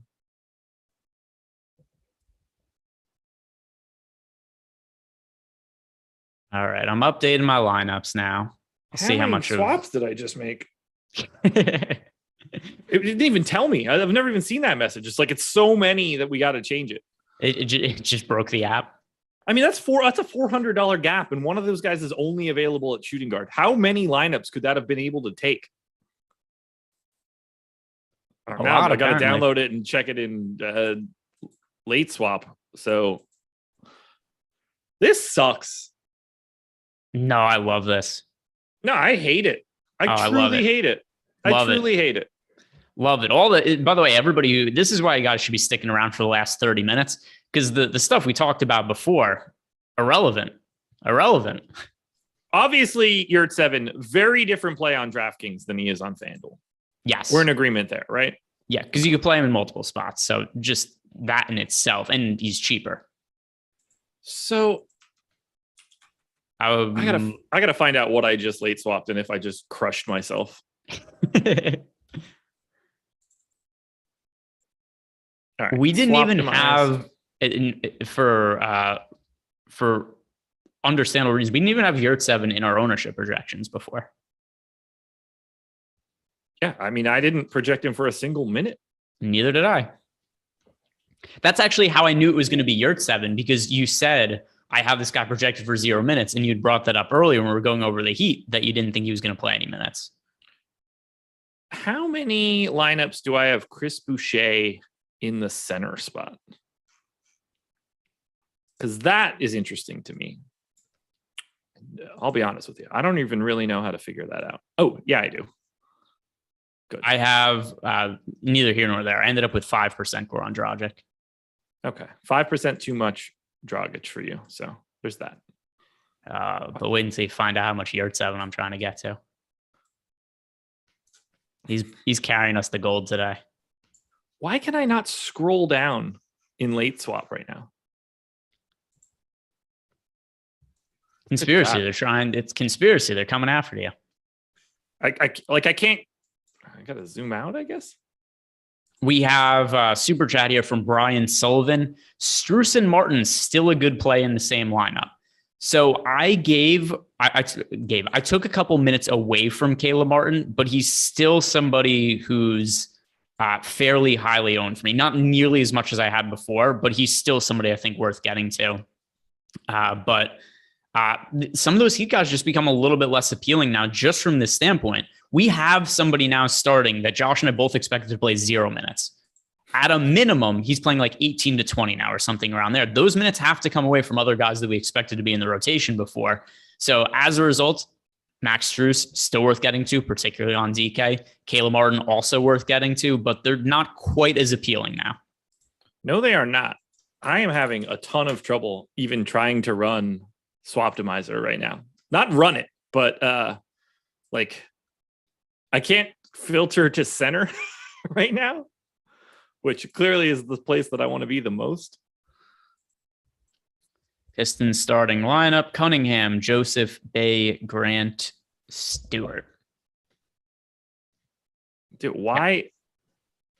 I can't scroll over. Scroll over what? I can't scroll to the right in late Swaptimizer to. Okay, now I had to use my keyboard. I don't know why, to find out how many lineups I have Chris Boucher at center. Whenever I am doing a show and somebody's having technical difficulties, typically it's either EMAC or Eric Lindquist. I really enjoy it. I enjoy it when it's you as well. There's something about people just not being able to maneuver the technology that I enjoy. And I hate the technology. I love it, but I hate it. It's a love-hate relationship. I have 90 lineups of Chris Boucher in the center spot. Make some of those Omer Yurtseven lineups. I'm going to do that manually right now. Do it. How different do I see those two plays, actually? Yurtseven, 9.6% boom for me. Boucher, 15. Okay. This should be pretty easy to do then. How are you feeling now? What's changed? How much Yurtseven are you trying to get to? He's in like half my lineups. What are you doing with Caleb Martin?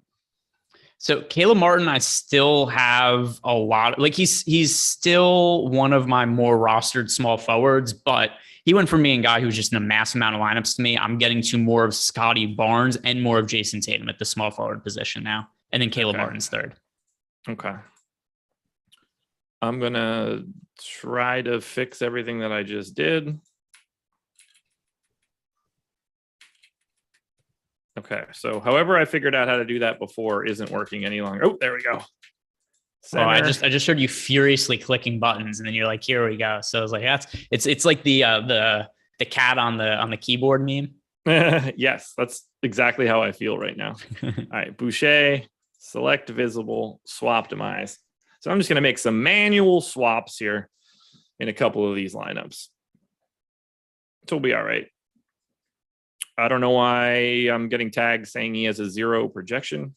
That means nothing to me. All right. Who has a 0 projection? I don't know. It just popped up on the right-hand side. I didn't even see where it came from. It just said, I assume it was saying Yurtseven has a 0 projection. That doesn't affect me at all. Yeah, not anymore. He doesn't. All right. Yurtseven in to this lineup. We'll go Yurtseven. We'll go every 2. So Yurtseven in, blank, blank. Yurtseven in, blank, blank. How much are you going to get to? A lot? Yeah, I'm pretty sure. I want to see an updated ownership projection though. We don't do that. Yeah, we do. Since when? It'll get updated at some point. Since when do we update ownership after luck? Always. It got updated when Dragic moved into the starting lineup 8 minutes ago. Really? Yeah. Yeah. Main slate? What's that? Main slate ownership? Yeah. It was updated 8 minutes ago. Weird. I have never looked at it after lock because I didn't think that we did that. I mean, we didn't for a while. That much I could tell you. That's a new feature for everybody. Make sure you're grabbing updated ownership when you get the chance. All right, I'm up to 17 Yurt 7 lineups, 18 Yurt 7 lineups. So that's like 10%. That feels about, we're getting closer. All right. So it's fixing my problem of having too much Boucher. That's for sure. Yes. I still have a ton of Boucher, but not as much as I did before. All right. So I'm going to export that now that I've got a bit more Yurt 7. I don't want to go too crazy because I legitimately don't know how much he's going to play. Do you think he's going to end up being? Do you think he's going to end up being popular now? No, not at all.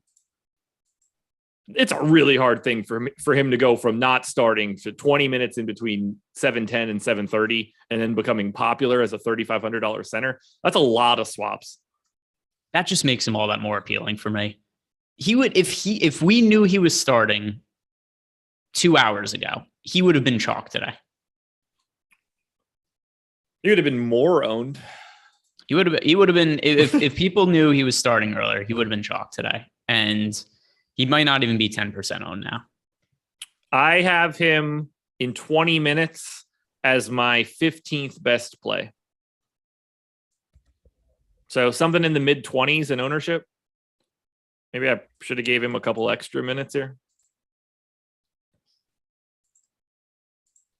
Yurt 7. And by the way, I ended up with 30 fantasy points on him, but I also manually bumped it up just because I wanted to make sure I was going to get to a lot of him. Yeah, I'm going to end up having about 15% or so, and I'm more or less happy with it. Now, when Boucher smashes, I'm going to want to stab someone. I mean, there's still room for both of them. Right. But like, I'm not doing that kind of swap right now. I want to hold the structure of my lineup. So I'm only taking Boucher out of those center spots. It's really hard for me to do all of this stuff and like continue to talk. So, wow, Trae Young is just nuking so far. All right. So I've got everything updated. Let's do an update here. What's been going on so far? Trae Young's off to a good start. He's got 15 FanDuel points in the first. He's got 5, 5, and 2. All right. So we're halfway through the first quarter. On the Bulls side of the game, top performer is Vooch, 6 points, 3 assists. Boy, 3 assists in 6 minutes for Vooch. And a board.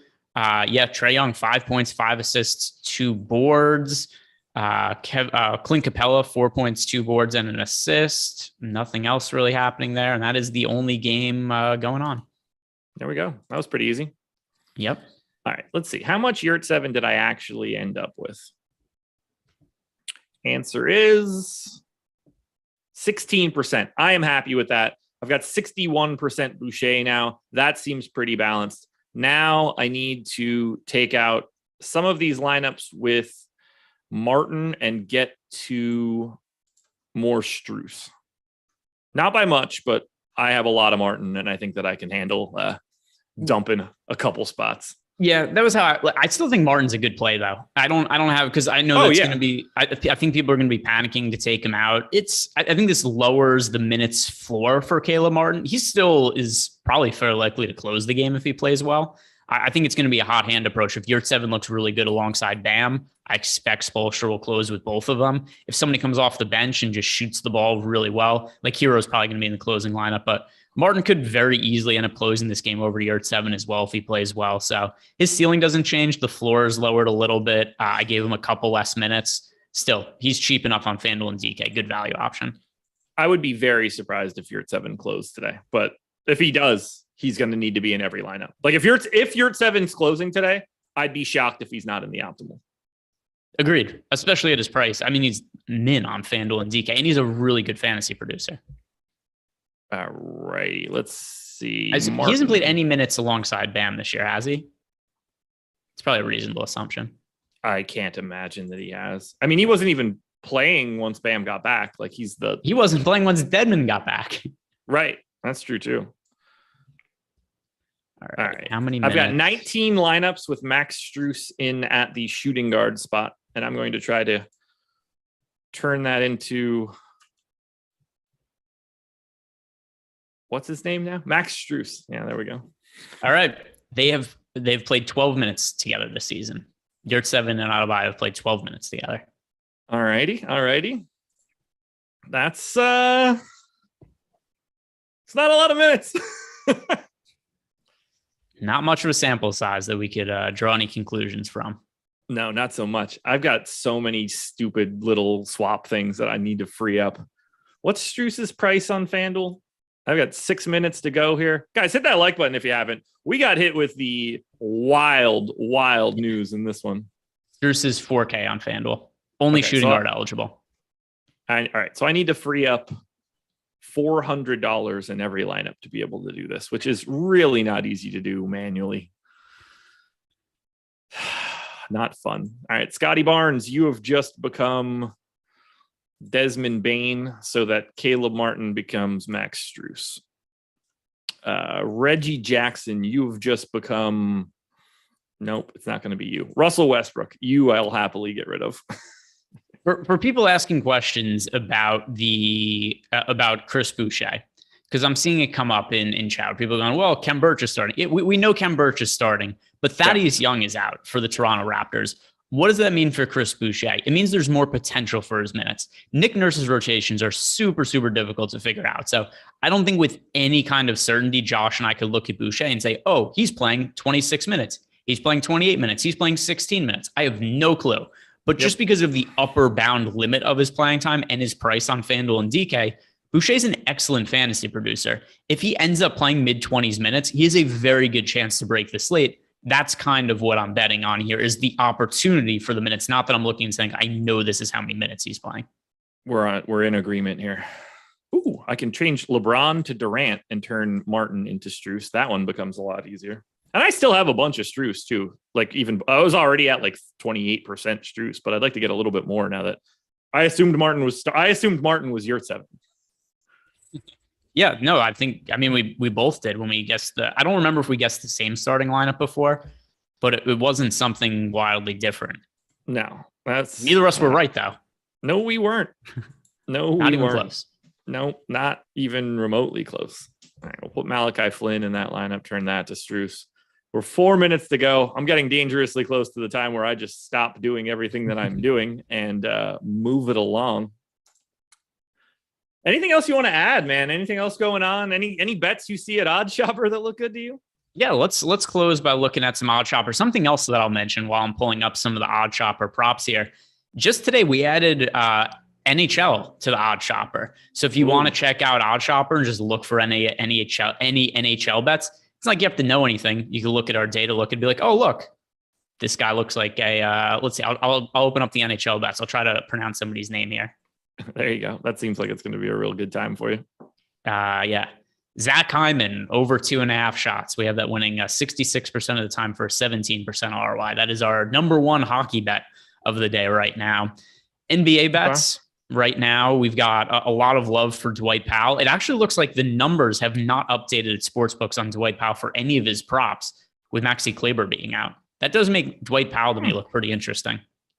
That's kind of weird. That'll happen, though, for really insignificant role players from time to time. That's true. All right, whatever I've got in here, I'm good with it. I can't begin to care any longer. Yeah, so I could get behind these Dwight Powell props, over 5.5 rebounds, over 8.5 points. I think both of them are reasonable. Something else to consider also when it comes to Dwight Powell is that a lot of times if we have overs that look like pretty good outcomes for points and rebounds, also take a look at points plus rebounds. I think there's a pretty good chance that would also look like a good value. But in addition, there's also more security there because you could get those stats accumulated in multiple different ways. So I think that introduces a little bit less variance. Let's see. Who are some other players? I've got 2 final super chats for you that we need to hit on before we get out of here. Corey Ballmer, Tyler Hero and Siakam, or Vincent and Murray on DraftKings. That one's easy to me. Corey. Oh, here we go. Hero, Siakam, or Vincent Murray on DK. That is Hero and Siakam. I agree. And then Strus and Martin, still a good play in the same lineup. Nothing's changed for me from that regard. They're any guys that are under 4K can be in the same lineup always. And that was for Martin and Strus. Yeah. I don't have an issue with that. So I like Martin less than I did before, but once again, like I said on FanDuel, he's my third most exposed small forward. Yeah. So it's not like he's somebody that I was dumping shares of aggressively. I just have less of them than I did before. Yep. We're on the same page there. Anything else before we get out of here, man? 7:29 and 5 seconds. I got to go to the bathroom and not clean my hands afterwards. Oh, what a night you have in store for you. Final. I'm going to go straight to the kitchen too. One final play over on Odd Shopper. I'll give Steph Curry over 6.5 assists. He's somebody I've projected for over 7 today. He just plays such a different role for the Golden State Warriors when Draymond Green isn't on the court. So you've actually seen Steph Curry over the last month averages over 7 assists per game. So that 6.5 number does look a little low. All righty, folks. Thank you for joining us. It's been a fun one. 1,100 likes. You got to love it. Wild slate. Best of luck tonight. Good luck. We're out. Peace.